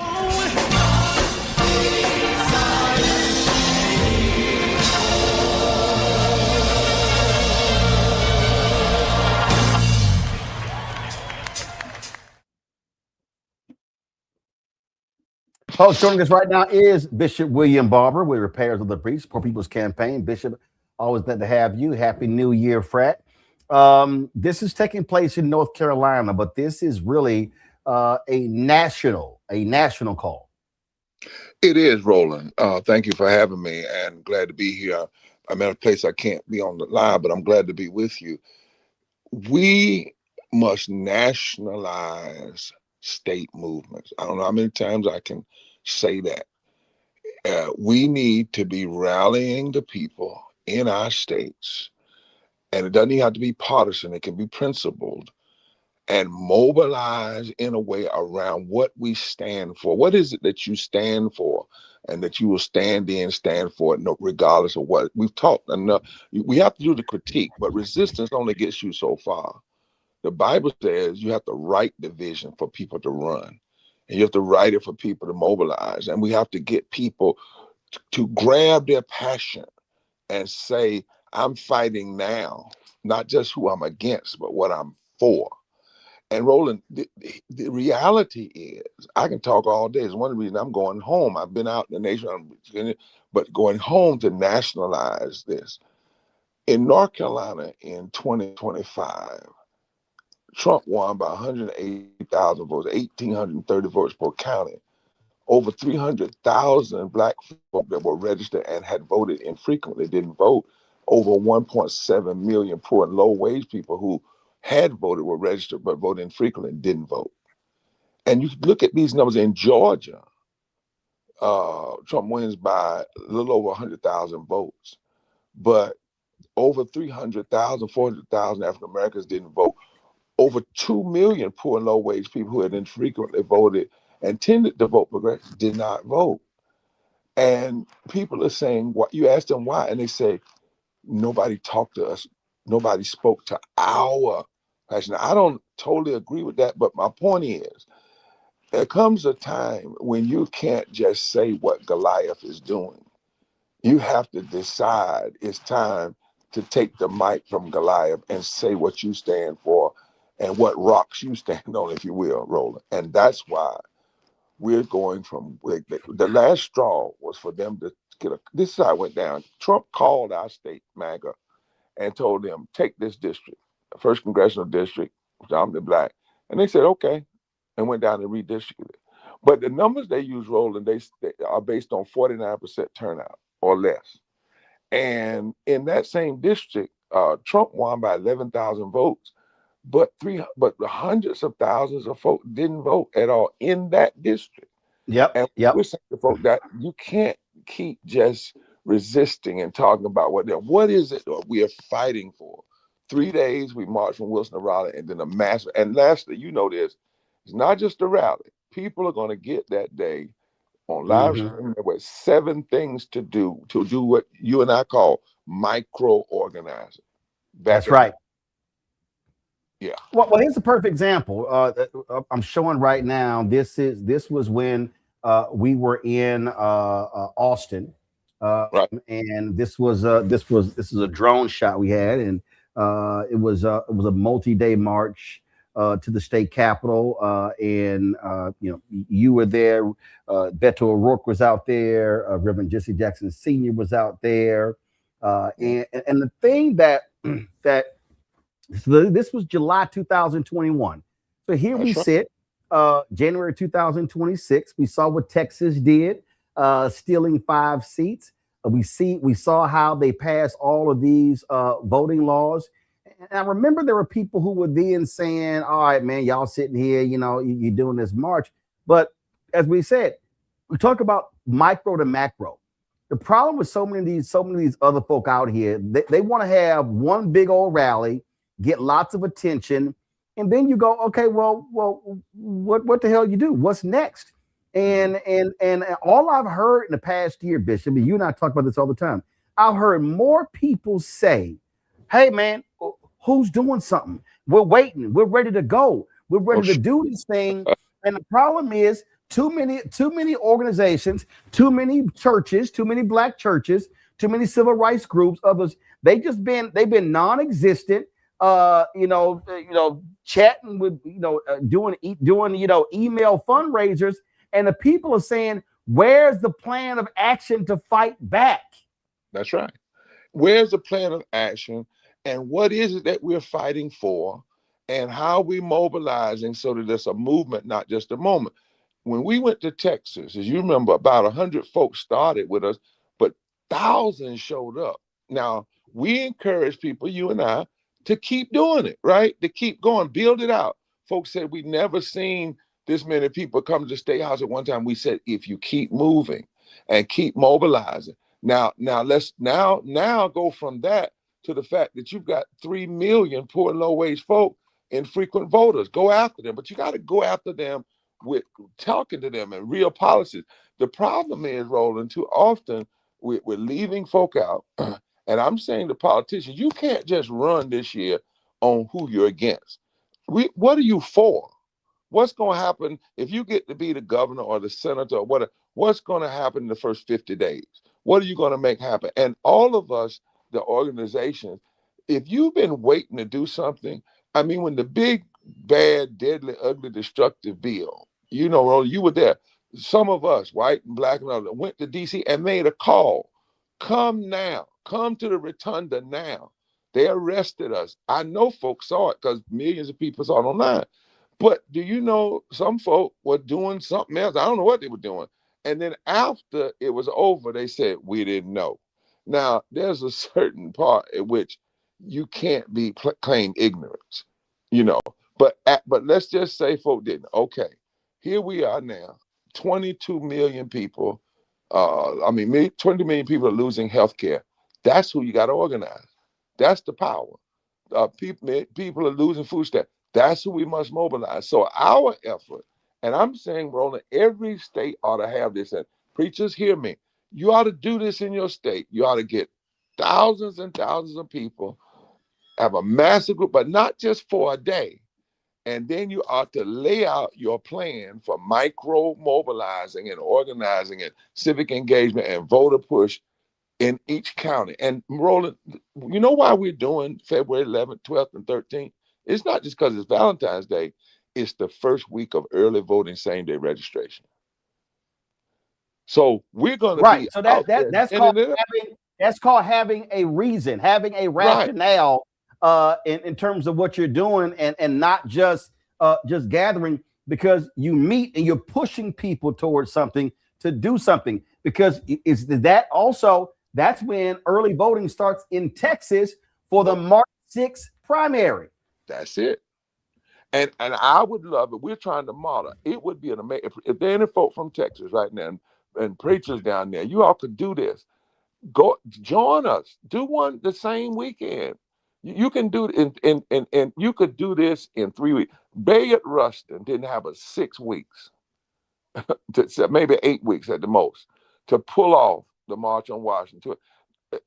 You can't, we could, what if Texas decided after all of this craziness that you were going to mobilize, and let's say you didn't march 3 days, but you did one somewhere and massively come on February, but your reason is to gin up the energy and the power of people turning out for early voting. In Texas, do you all have same day registration, Roland? I don't know if We Texas do not does. have, not in Texas. Right. That's right. But see, we do. So what we're saying to folks, while we're marching, the church we're marching from, by the way, is on Martin Luther King Boulevard, St. James Christian Church. My wife's the pastor. The church we're going to end up at is Pullen Memorial Church, which has been a progressive white congregation on the 13th. But what we're saying to folks is the 12th, the 13th, the 14th are all same day registration early voting. So while we're walking, you march to the polls, and you don't even have to be registered. All you have to do is go and register and vote. And then after that rally, when we really ginned up and taken over the news media and got people's consciousness awakened and gotten people saying, I know what I'm loving, I know what I'm fighting for, they will have another 3 to 4 weeks to push it out. And we're going to break through so that the pundits are going to have to say, wait a minute, we normally don't get this kind of turnout in midterm elections. And that's when we start making a difference, when we start upsetting these calculations. To your point, I'm playing right now a video when we were with y'all in June. And it was very interesting. It's very interesting. Again, the whole point there. And this is the thing that still, to your point, would drive me crazy. Y'all invited so many other people. This was in June. The whole point was to build upon that, and y'all keep doing the work. And you can do all you can do is all you can do. But you got so many other folk who've been sitting on the sidelines and just sort of, and I guess they're gonna wake up come September and October. And what I have been saying to people repeatedly is, y'all, this ain't how this thing works. You now have to begin to reach people a lot earlier. This is now January. You have to be now planting the seed in January, and you got to till the soil. You got to water that thing in February and March, and they may not vote in the primary, but then you got April and May and June and July and August and September and October. If you do that, you've now spent 7-8 months, what I call educate, enlighten, inform, and engage. And when you do that, the 3 E's in the I, you do that, now all of a sudden you built the resonance, and now people know you've connected the dots. You've talked about healthcare, you talked about SNAP benefits, you talked about job creation, you talked about a living wage, and now you can challenge the candidates. Because look, we want to hold these town halls for the folk who run. Roy Cooper, that's right. We want to have a town hall with him on the Black Star Network in North Carolina, Ossoff in Georgia, Crockett in Texas, the rest of these people. But that's what has to happen. And Roland, and if you do that, you as you said, you actually push to the politicians to have courage and to say what they're for, not just what they're against. And so the other part of what we're doing, we've been in the 1st Congressional District since they did what they did. We filed a suit challenging it as racism, but we also are not in those districts having town halls, all those counties down east. And folks said, well, you need to wait till after Christmas. We said, why? Why did you all wait till after a holiday? We went in Christmas. We're going to do, as a part of this gathering, a 7-stop tour across North Carolina leading up to this, ginning people up, educating people, making sure they know what's going on, doing nonpartisan voter guides that tell on people. We don't tell you who to vote for, but we can tell on them. And then you have to look at it and say, well, I love this, but I don't like this. But you got to do this work early and hard. If we mess around and say, what we're going to do is have a remember March on Washington, wait all the way till August. Now that's after the summer. Then try to gin that out in September and October. I'm not saying some of that won't help, but it's why. And why take it all the way to DC when you can do it in these states Right. and massively in the states. I don't know why we can't get this. DC changed from Birmingham up, from Alabama up, Right. Jackson up, from Montgomery up, from Selma up, not from DC down. And that was where the effort. I was looking the other day, Roland, and I challenged for last thing I'll say. I went back and read the speech that you and I often read, which is the speech Dr. King gave at the State House at the end of the Selma to Montgomery March, when they actually told him that he was going to get shot. They told him, don't do that speech, but he did it anyway. And he did it long. I mean, it was longer than the march. Enormously Never Again, which we call I Have a Dream. It was like 45 minutes. But in that speech, he makes the point and says, the work that has been done across this nation grew out of the work done in three places: Birmingham, Selma, and Montgomery. And I thought about that, Roland. Yes, the movement's known all across the world, but Doc's primary focus was Alabama and Georgia. Now he did. You see what I'm saying? He made sure that he did hard work. We often talk about Doc as a speaker, and we try to isolate him as an individual. But no, go back. Birmingham, Montgomery, Selma, right? Without those three things he says in those speeches, they would not have built the models and the basis. And what other folk did was they picked up what they saw. So I'm saying to folk, you don't have to wait. Right now, take this model in North Carolina. What if a 50 or 100 pastors decided to do this in Texas and then in Georgia? Do your state and look at these numbers. If you gin up 10% of just Black folk who didn't engage in the last election, and then gin up 10% of poor and low wage people that didn't engage around an election, you can flip almost any state, even these southern states, in particular in the at-large elections. Questions for my panel. Michael, you first.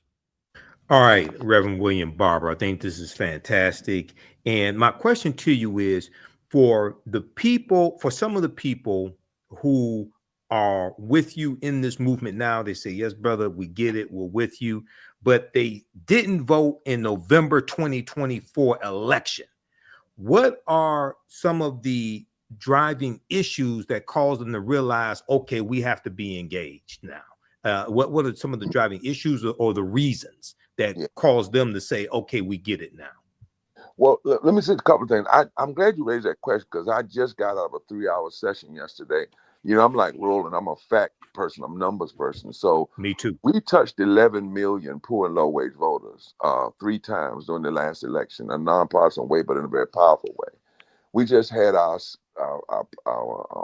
statisticians and our meet with us, our team, to go over those numbers last week and then yesterday. And we found out that in the places where we were, and we know that they clicked on our text, or they played, because we sent people a video, a nonpartisan report card, and a text message, that there was no less than an 8% uptick among those folk who were infrequent voters.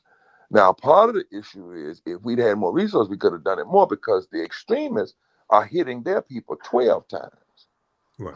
See, there's been that we too often, and the voters we were going after, a lot of people, so-called progressive folk, they ignore them. That's one of the reasons people don't vote. We did a study and they said nobody talks to us.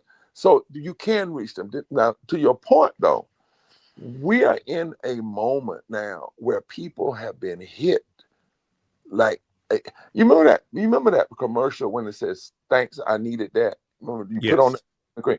Well, when these folk lost their health care and losing their SNAP, they're seeing more money put in ICE than put in public education. I mean, you start looking at this, there is a level of pain now that has people wide awake. Our job now is to connect that pain to their power and show them, you don't have to be suffering like this. Doc, here's the statistic that is going to make somebody roll on your show cuss. and it's okay. The current Congress that we have in office right now is there because of a 7,000 vote margin in a time when 90 million people didn't vote. We have to start getting folk to understand that so they can own their power. Yep. They can own their power. And every time I say that, when I go places and say that, and then I start telling people, did you realize in your state such and such and such that folk will say, well, damn. And that's what I want them to say. I want them to understand all this nonsense about it doesn't make a difference. It's just nonsense. It's robots lying to you on social media. It's not real people who know the deal. And now in the midst of this, we've got to help folk understand if you love living wages, because right now you got a group of folk, they aren't thinking about nothing but firing you. If you love health care for everybody, not just access, but actual health care for everybody. If you love a society where we don't have to keep suffering ICE raids and we can welcome immigrants. If you love expanded and protected voting rights, if you love a society where the military is checked and not unchecked, and our cities aren't militarized, then you've got to turn that love and that passion into power, and you have it, and it's real and it's possible. That's what I think, my brother, it can help folk who were sitting on the sidelines no longer sit there. And lastly, what's so powerful about this is you don't even have to get 100% of the folk that sat out. In most of these places, if you do the hard numbers, and that's why I'm hoping their preacher groups meeting, I hope they got some statisticians in these meetings and not just saying cute things about Trump. The power is sometimes in as little as an 8% or 10% turnout of the folk that didn't turn out. Absolutely. Matt. Reverend Dr. Barber, my question for you is kind of a cousin of Michael's, and it's how much do you think there's going to be an influx, particularly of white voters who sat on the sideline, maybe who were Trump adjacent or Trump, I don't know, favorable, who didn't participate, who may now be spurred into participation because of economic issues, law enforcement issues? What is your thought on that and how that might affect either the midterms or just the ability to galvanize people actually getting out? Well, remember Dr. King said the greatest fear of the greedy oligarchy in this country is for the masses of poor black people and poor low-wage white people and others to join together and form a voting bloc that can fundamentally shift the economic architecture. He knew that in 65, which is why Dr. King began to mobilize black and white and brown and native and others. The reality is, I'm going to give you a stat there's a study that came out that said 19 million Biden voters didn't vote, that voted for Biden, didn't vote for Trump, didn't vote for Kamala, but voted for Trump, didn't vote. But when they asked them, the number one reason they didn't vote was there was not a clear mentioning of how poor and low wage people would be addressed, particularly on the issue of living wages and health care. Now, that's a study that just recently came out. We found out in another study that Trump only got 51% of poor and low wage voters. That means $50,000 a year in a family of four, regardless of their white, only 51%. But that was the first time he or any other Republican got 51% of that population. But we also know that we did not see a clear pitch, particularly to folk, whether they be white people in East Kentucky or black people in the Delta, with an economic message and a message that connects racism and economics. So my point is, I think that we're in a time when a lot of folk who did not vote, as you heard me say, in 2024, 1.7 million poor and low wage people in North Carolina didn't vote. That's black, white, whatnot. But now we've got 300,000 people who've lost their Medicaid and 300,000 who've lost their food stamp, those SNAP. If you connect that pain to this moment and people understand it, I think you're going to see a large number of folks. And the challenge for us in this moment, though, and I'll be very honest with you, is wherever we're meeting, I'm asking people to do a thorough look at the outcome from the last election. We also have to look at the fact that somewhere almost near 20% of black males voted for Trump. Yeah. That black vote went down in Georgia among women. We've got to be honest about that too. So what we got to look at is how do we build this team that Martin knew was the very thing the oligarchs feared, and particularly how do we as black folk help build that? We don't build it with everybody, but if we build it with the right folk, we can fundamentally break through the Southern strategy. And lastly, remember what the Southern strategy said. It said we must make sure that blacks and whites never find themselves united in election. We must foster division at every turn. And in a book called A Time of Illusion, they said we might create a Frankenstein. If we do, we will lie. But in the meantime, positive polarization is the way we win. Now, if that's their strategy and has been for the last 50 years, then our strategy has to be the opposite. Thank you. Candace. Reverend Dr.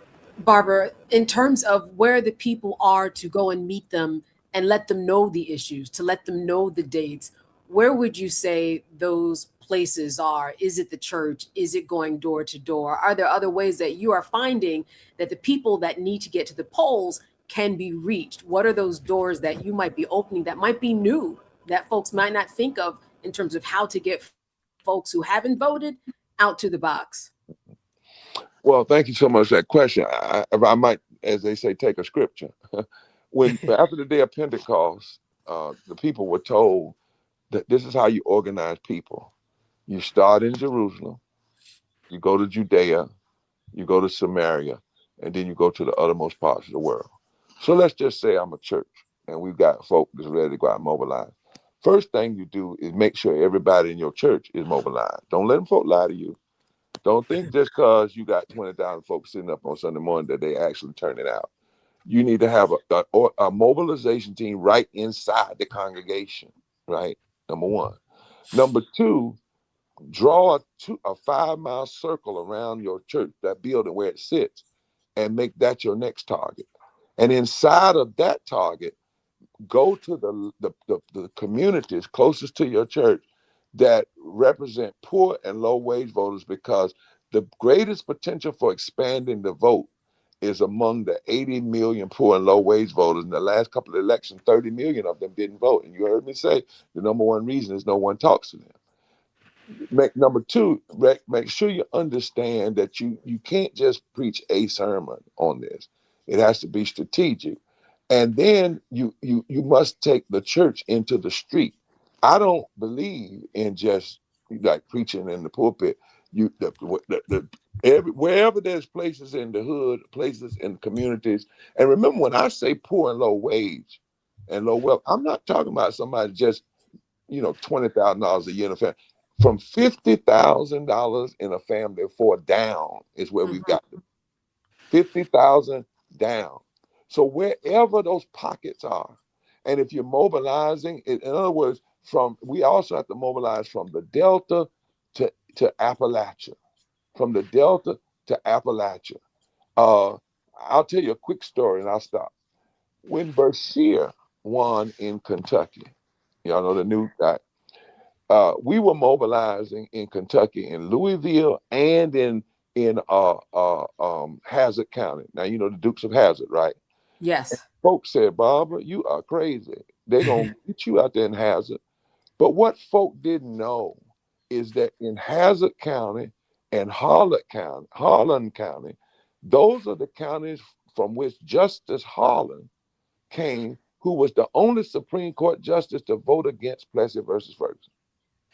They didn't realize that Harlan County and Hazard County are the counties where the song "Which Side Are You On" was written by a white woman who challenged the coal bosses and the government people who were dropping bombs on top of the miners, black and white miners, who were working together in those coal mines. So we went out there and we mobilized and we showed people how they were being fooled and bamboozled, and we challenged anybody who was running to come out there. We didn't endorse a candidate. When we left, Bashir heard the challenge and started changing his schedule. And he didn't just go to Lexington and Louisville. He started going out, not sending somebody, but going out to those counties. And we kept mobilized. Do you know that 4 of those 6 counties flipped in Kentucky? And he unseated an incumbent Republican governor in Kentucky. And the night that he won, he paid homage to what he had learned in the movement. He said, I found out this in running this time, that some issues aren't black versus white, they are right versus wrong. Some issues aren't Republican versus Democrat, they are right versus wrong. Some issues are not partisan, they are moral. And he committed to felony reenfranchisement. He committed to restore health care, because he found out a lot of those folk in Eastern Kentucky lost their health care, right? It wasn't just black folk. He found out, but he also found out that raising wages and union, and guess what? He's won a second term. My point is, this can happen, but we have to, as you say, the way you do it is you've got to do a race and an economic mapping of your community. And that's where you go. And the target, when we talk about poor and low wage, is again, $50,000 and below in a family of 4. That's what we call poor and low wage. Thank you. And you can't do that unless you actually take the time and understand the data. You got to pull the data to understand what's going on. You can't just have these verbal conversations, anecdotal and stuff along those lines. And you got to, we talked about micro. You got to sit here and you got to say, all right, leaving this rally, collect the data on who's here. Now we're going to need folk to target not just county, city, neighborhood, blocks, streets, houses. It can't just be preachers. It can't just be preachers standing in the pulpit saying, I need y'all to go out and vote. No, the preachers need to be saying there's a 0.05, a 0.10, a 0.25 mile radius around the church, and we gonna knock on doors in our radius. That's how this thing is gonna happen. Because to your point, Trump is there because of 7,000 votes.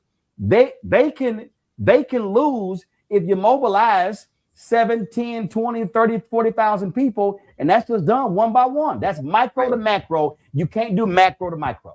No. And I want y'all to hear what Ramona and I are saying.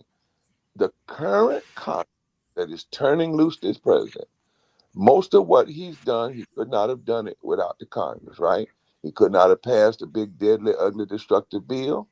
He would not be able to do the tariffs. He would not have been able to have unchecked militarism. Mike Johnson is the speaker because of 7,000 votes in a time when 90 million people didn't vote. And what we should have is our best people. Cornell is one of them. I talk to Cornell all the time. Cecilia Lake is another who focus on these. And you can get it, as Rose said, all the way down to the block. And you target infrequent vote. In other words, these are people who vote, but for some reason they're infrequent. And if you target poor and low wage infrequent voters, up until last year, the majority of poor and low wage folk, when they voted, tend to vote progressive. Now, when you start getting over that 50,000 and you talk about those are the quote unquote whites, if you will, that tend to vote so extreme, is those a little bit. But the reality is, and we blame poor folk for a lot of stuff. The reality is most poor folk have stayed home, right? They don't vote because they say nobody talks to us. Nobody comes to see us. Nobody targets their ads to us. Think about it. When's the last time you've heard a presidential debate where the issue of poverty even got 5 minutes of discussion? Think about it, except on Roland show, right? So the point is, the data tells us that those folk there's 83 million of them. 57 million voted in the last election. Some 30 million didn't. When we did our targeting, we said to our data folk, we want to reach 15 million, half of the infrequent, poor, and low-wage voters. And I'm going to tell you, Roland, that what we found out yesterday, and the guy who talked to us and helped us go through the numbers, he said, Reverend Barbara, the only reason that you all didn't have a more impact was resources, because you couldn't touch them as much. And he said, and the guy said, it's a shame that folks spent billions of dollars on these consultants and everybody else, and nobody, when they heard what the program you're doing, and this is nonpartisan, didn't at least say, we'll put enough money here so you can reach these folk 10 times. He said that the methodology is right.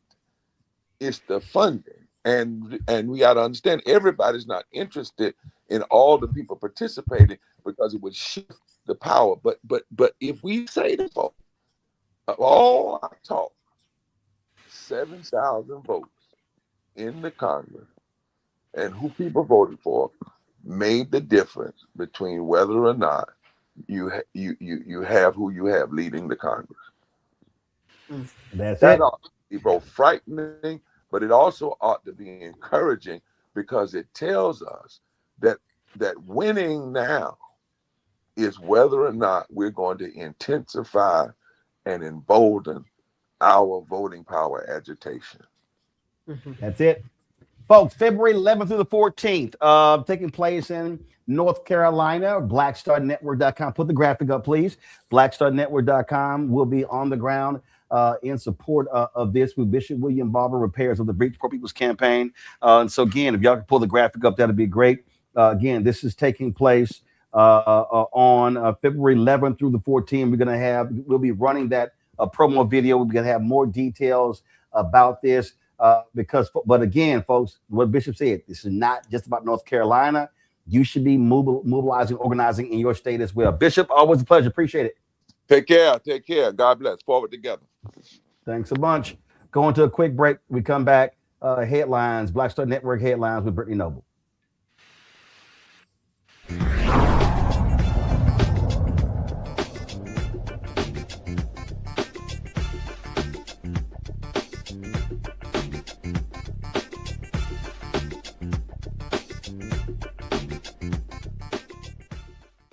If in this country right now, you have people get up in the morning and the only thing they can think about is how many people they can hurt, and they got the power, that's the time for mourning. For better or worse, what makes America special, it's that legal system that's supposed to protect minorities from the tyranny of the majority. We are at a point of a moral emergency. We must raise a voice of outrage. We must raise a voice of compassion. And we must raise a voice of unity. We are not in a crisis of party versus party. We are in a crisis of civilization, a human rights crisis, and a crisis of democracy itself. And guess what? You've been chosen to make sure that those that would destroy, those that would hate, don't have the final say, and they don't ultimately win. Hey y'all, welcome to The Other Side of Change, only on the Black Star Network and hosted by myself, Bria Baker, and my good sis, Jamira Burley. We are just two millennial women tackling everything at the intersection of politics, gender, and pop culture. And we don't just settle for commentary. This is about solution-driven dialogue to get us to the world as it could be and not just as it is. Watch us on the Black Star Network, so tune in to The Other Side of Change.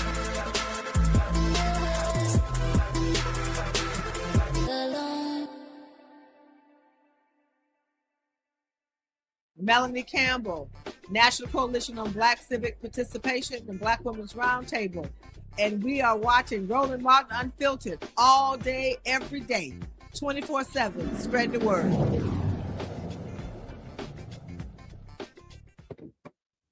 Folks, time for Black Star Network headlines with Brittany Noble.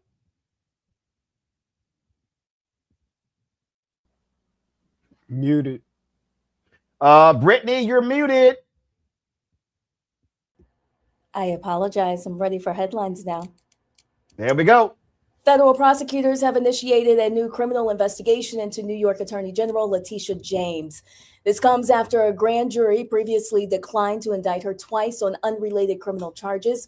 The new probe represents the latest effort by the Department of Justice to target one of President Trump's political adversaries. James pursued a civil fraud case against Trump after he left office. The focus of the current investigation is on financial transactions between James and her longtime hairdresser. A grand jury has charged James with defrauding a financial institution to secure a better interest rate on a property she purchased in Virginia. A federal judge has ruled that a federal prosecutor is unlawfully serving in upstate New York. Judge Lorna Schofield stated that the Department of Justice attempted to use shortcuts to keep acting U.S. Attorney John Sercone in office, despite a 120-day limit for U.S. attorneys whose nominations have not been confirmed by the Senate. This ruling marks the fifth time the judge has determined that a top prosecutor appointed by Attorney General Pam Bondi was served unlawfully. Schofield issued the decision as part of a case brought by New York Attorney General Letitia James' office, which sought to challenge grand jury subpoenas that Sercone had served. Well, the Department of Justice's civil rights chief is scrolling through social media for anti-DEI targets. Hermet Dillon is reportedly using personal social media activity to identify people or entities who express anti-DEI views, potentially as a basis for investigation or legal action. Career attorneys in the DOJ Civil Rights Division typically rely on formal complaints and meticulous evidence vetting to pursue cases. Using social media as a primary source for identifying targets hinges on the First Amendment's protection of free speech and is seen as an unconventional, potentially biased method. Well, a federal judge has dismissed the police reform agreement in Louisville that was related to Breonna Taylor's case. The proposed agreement for police reform, which aimed to establish federal oversight, is coming to an end after several years of effort. This proposal was initiated following the 2020 killing of Breonna Taylor, who was shot by police while she was sleeping in her bed. The judge ruled that the court-enforced settlement could not proceed after the Department of Justice withdrew its support earlier this year. The judge stated that the responsibility for ensuring that the Louisville police comply with the federal law should rest with the city's elected representatives. And Indiana University has canceled the 57th annual Martin Luther King Jr. dinner in Indianapolis, citing budget constraints. The Black Student Union has received formal notification that the event will not take place at the end of the fall semester due to insufficient funding. This decision has frustrated the Black Student Union, which believes it reflects deeper issues and a lack of representation of Black voices in the university's decision-making process. They also suggest that the current political climate may be influencing this decision, claiming that the university is using budgetary excuses to undermine Black traditions under vague justifications. And a North Carolina town is addressing a historic injustice by returning land to the Cherokee Indians. The town of Franklin voted unanimously to return the Naquazi Mound to the Eastern Band of Cherokee Indians. This decision is significant because the mound is the largest unexcavated mound in the Southeast and holds profound spiritual importance for the Cherokee people. The site has been previously owned for about 200 years and was part of a Cherokee mother town before the founding of the United States. The City Council's decision reflects the tribe's commitment to reclaiming ancestral territory and preserving cultural heritage. The next steps will involve the Tribal Council agreeing to take control of the land, initiating the legal process to transfer the title, and ensuring that the site is managed responsibly by the tribe. Roland? All right, Brittany, we appreciate it. All right, Michael, Candace, as well as Matt. My goodness, there were a couple of congressional hearings this week that were pretty wild. And we showed you Congresswoman Jasmine Crockett and some others, but whoo, man, did Congresswoman Summer Lee of Pennsylvania get into it with James Comer? Watch this. So many people on this committee have already articulated, nobody here believes that rooting out fraud and waste and abuse is not a top priority of this committee, of our caucus, of their conference. It is. If you're on this committee, it is the top charge that we all undertake incredibly seriously. But I think, like so many things with the modern Republican Party, it's like you're skulking right around the edge of things, but too often, your bigotry, the Republican Party's own bigotry, is imprisoning them and keeping them from ever actually doing something that helps, not harms, the American people. And this is another one of those instances, right? When it's a person of color, if it's 2 or 3, it's a pattern, and the entire community must be indicted. But if it's 100 Republicans, it's just not bad. Neither here nor there, because it's important. That's why we have routinely held hearings where we actually go over with the Government Accountability Office their high-risk list. We take it seriously. But the tone of this hearing seems to be a hypocritical witch hunt. It's hard to take it as anything but that, rather than an actual oversight effort. Our federal government currently has the tools to catch and prevent waste, fraud, and abuse. It's how the alleged fraud in Minnesota was caught by the Biden administration in the first place. Mr. Blue, as a former federal prosecutor, you're familiar with some of the tools that we have, correct? Yes. Just briefly, could you please verify the following tools for me? Yes or no? Does the Government Accountability Office work to reduce waste, fraud, and abuse? Yes. Do inspectors generals work towards these goals? Absolutely. What about the Council of the Inspectors General on Integrity and Efficiency? Yes. Are whistleblowers important to rooting out waste, fraud, and abuse? Absolutely. Has the Trump administration helped or hurt these tools? Certainly hurt it by disbanding the Council for Inspectors General and then ultimately firing 19 IJs. Thank you. That's right. Again and again, Trump has attacked the oversight mechanisms within the federal government. He illegally fired 17 inspectors general and other key personnel. He goes after whistleblowers and he tries to roll back their protections. He routinely ignores the rampant corruption within his own administration. Republicans have turned a blind eye to all of this. They have held no hearings on these actions. And this hearing today isn't even about fraud generally within the federal benefits system, which we would welcome. Republicans have cherry-picked a blue state and an immigrant population, vulnerable, to demonize. To be clear, Minnesota is not the only state with a fraud problem.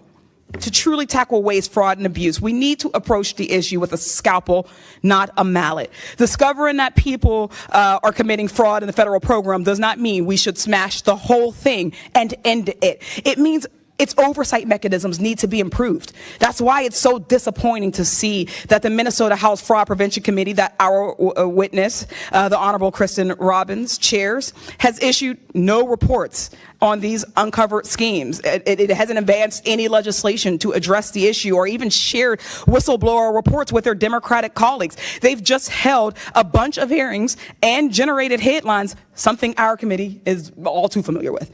This hearing is not an effort by Republicans to improve social service programs. It's an excuse to end them and to punish Democratic-led states. This has always been the plan. It's why Republicans' so-called big, beautiful bill is estimated to cut more than $1 trillion from Medicaid and CHIP benefits and cut SNAP for 40 million people, the very children or folks with disabilities who were mentioned in the opening statements. Trump has also already taken advantage of the situation in Minnesota. After a YouTuber harassed and posted unsubstantiated claims of fraud against child care centers, HHS froze child care funding to Minnesota, which would affect more than 23,000 children. Just yesterday, Trump also froze approximately $10 billion in funding for programs supporting child care, social services, grants, and cash assistance in not only Minnesota, but in other Democratic-led states of California, Colorado, New York, and Illinois.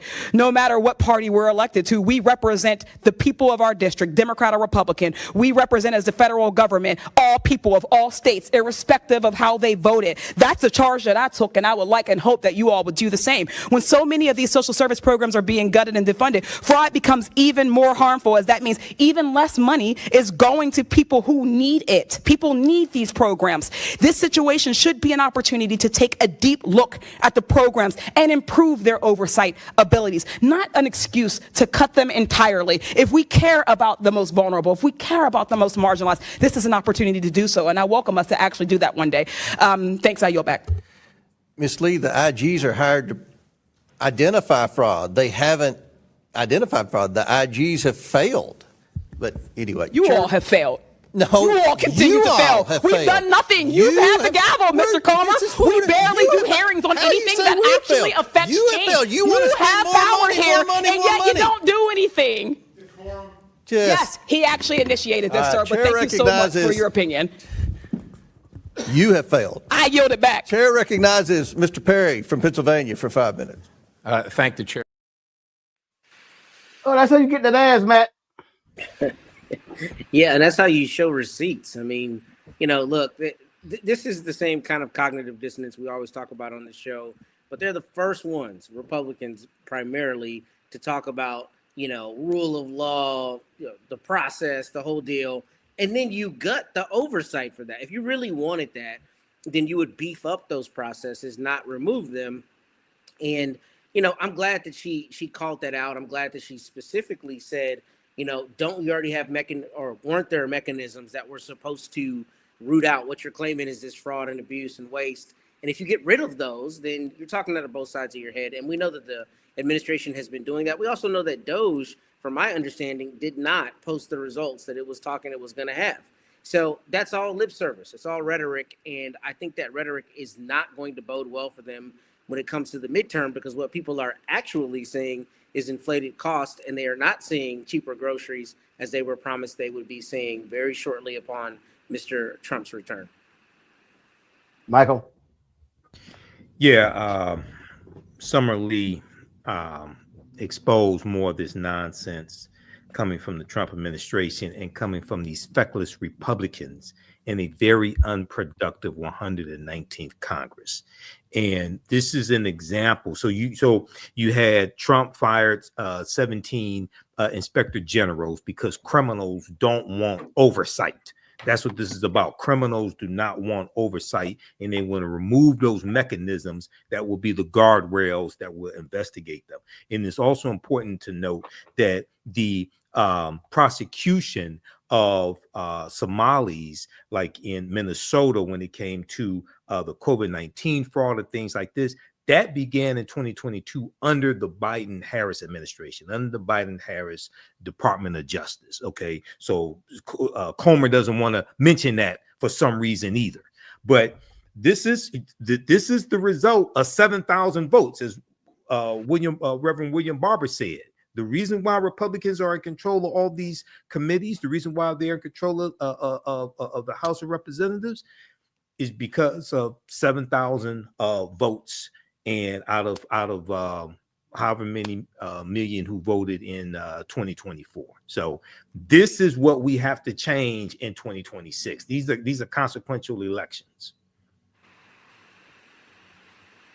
Oh, they are indeed are. And so we'll see exactly how people want to operate when it comes to this. Gentlemen, we appreciate it. Thanks a lot. Matt, Michael, thank you so much. Oh, yes. By the way, Matt, I was waiting for you to congratulate Texas A&M winning the NCAA volleyball championship. I know, I think your parents' school, not yours, because you went to Howard. I think they lost in the semis at home. And so I didn't get to play us, but those things happen. So I just want to give you that shout out. Congrats on at least making it to the semifinals. Semifinals. No, I'm sorry. I'm sorry. You did make. Hold on, wait. I'm sorry. Hold on. I just messed up. Hold on. Let me factually correct myself. Y'all didn't make it to semifinals. You lost in the. You lost in the eight. We made it to the semis and won the national title. It's all good. You never should have done this. Didn't you? But that's nice. Congratulations on a decent season. But the best team in the SEC, as well as the national champions, or Texas A&M. So way to go. So Hey, yeah, Roland. so we'll move on to basketball next. Michael, go ahead. And before we leave, I got to give a shout out to my brothers of Phi Beta Sigma Fraternity Incorporated. Happy 112 Founders Day as well. Since you mentioned Howard University, founded January 9th, 1914. So we got to give a shout out to them, Blue Phi Go Mob, and shout out to my frat brother there in your control room, Terrell, as well. When is y'all Founders Day? January 9th. Today. Oh, okay. You know it, Roland. Stop. No, playing. literally, I do not. You know literally, it's I all do over not. your Literally. timeline. You know it. Actually, you know not. it. I don't think there's absolutely nothing on my timeline about Phi Beta Sigma. You know it's all over your timeline. Like nothing. I have not seen jack on my timeline about Phi Beta Sigma. I mean, I know you're older than me. I think it's time for you to go get your eyes checked again. Not now social media. And I'm on 12 social media. I ain't seen nothing on Instagram, fan base, TikTok, It's all Snapchat, over. Twitter, Facebook, YouTube, It's all over. Yeah. Spoutable, Spiel, LinkedIn. I'm on Facebook and Instagram. So it's that's all over cute. the place. That's 1.1 million on Facebook. The that's African History cute. Network. It's all over. Okay. You know. You That's may want cool. to get your eyes checked again, Roland. That's cute on y'all nice little day. But yeah, that's cute. That's cute. So congratulations on your cute day. All right. That is Thanks. Happy New Year. That is it for us. Y'all know the only thing that matters is December 4th, 1906. The rest of these people, whatever. All right, Matt, Michael, Candace, I thank y'all. Thank you so very much. All right, y'all, that's it for us. Hopefully I'll be back in the studio. We're doing a lot of great things, a lot of rewiring, change audio, video stuff, a lot of new things we're adding. And we're upgrading in a huge way. Those things are happening as we speak. And so we look forward to being back in the studio and showing you all the new things that we're doing. But if y'all want to support the work that we do, please do so. Listen, your contribution make it all possible for us to do the work that we do. And we stand with that. And so if you want to support us via Cash App, use the Stripe QR code. You see it right here. The goal is to get 20,000 people on average contributing $50 each a year to support the work that we do. So that's for Cash App, also for credit cards. PayPal's R Martin Unfiltered, Venmo's RM Unfiltered, Zelle, Roland at RolandSMartin.com, Roland at RolandMartinUnfiltered.com. Make checks payable to Roland Martin Unfiltered, P.O. Box 57196, Washington, D.C. 2003 7-0196. You want to get download the Black Star Network app, Apple phone, Android phone, Apple TV, Android TV, Amazon Fire TV, Roku, and Samsung Smart TV. Also, if you want to get our Roland Martin Unfiltered Black Star Network swag, all you got to go to shopblackstarnetwork.com. Shopblackstarnetwork.com to get our swag. Again, t-shirts, hoodies, all that good stuff. Y'all, we're showing the wrong graphic. We should be showing the graphic with the swag. And so again, go to shopblackstarnetwork.com to support our Black-owned businesses. All those products you see on the website as well. All those are available at shopblackstarnetwork.com. And so please check them out as well. And folks, we're almost at the goal of raising $17 million for fan base. So simply go to, first of all, download the app, some great features, and download the app. But you can also, if you want to invest, get more information at startengine.com/fan base. Every Friday, we end the show showing all the people who donated. We've got nearly 37,000 donors since we launched this show September 4th, 2018. We appreciate every single donor. And so although we could easily just say we're only going to show the donors in the past year, no, we show all of the donors who've contributed to our show. And so we're going to close the show out with that, folks. I'll see y'all on Monday right here, Roland Martin Unfiltered on the Black Star Network. Holla!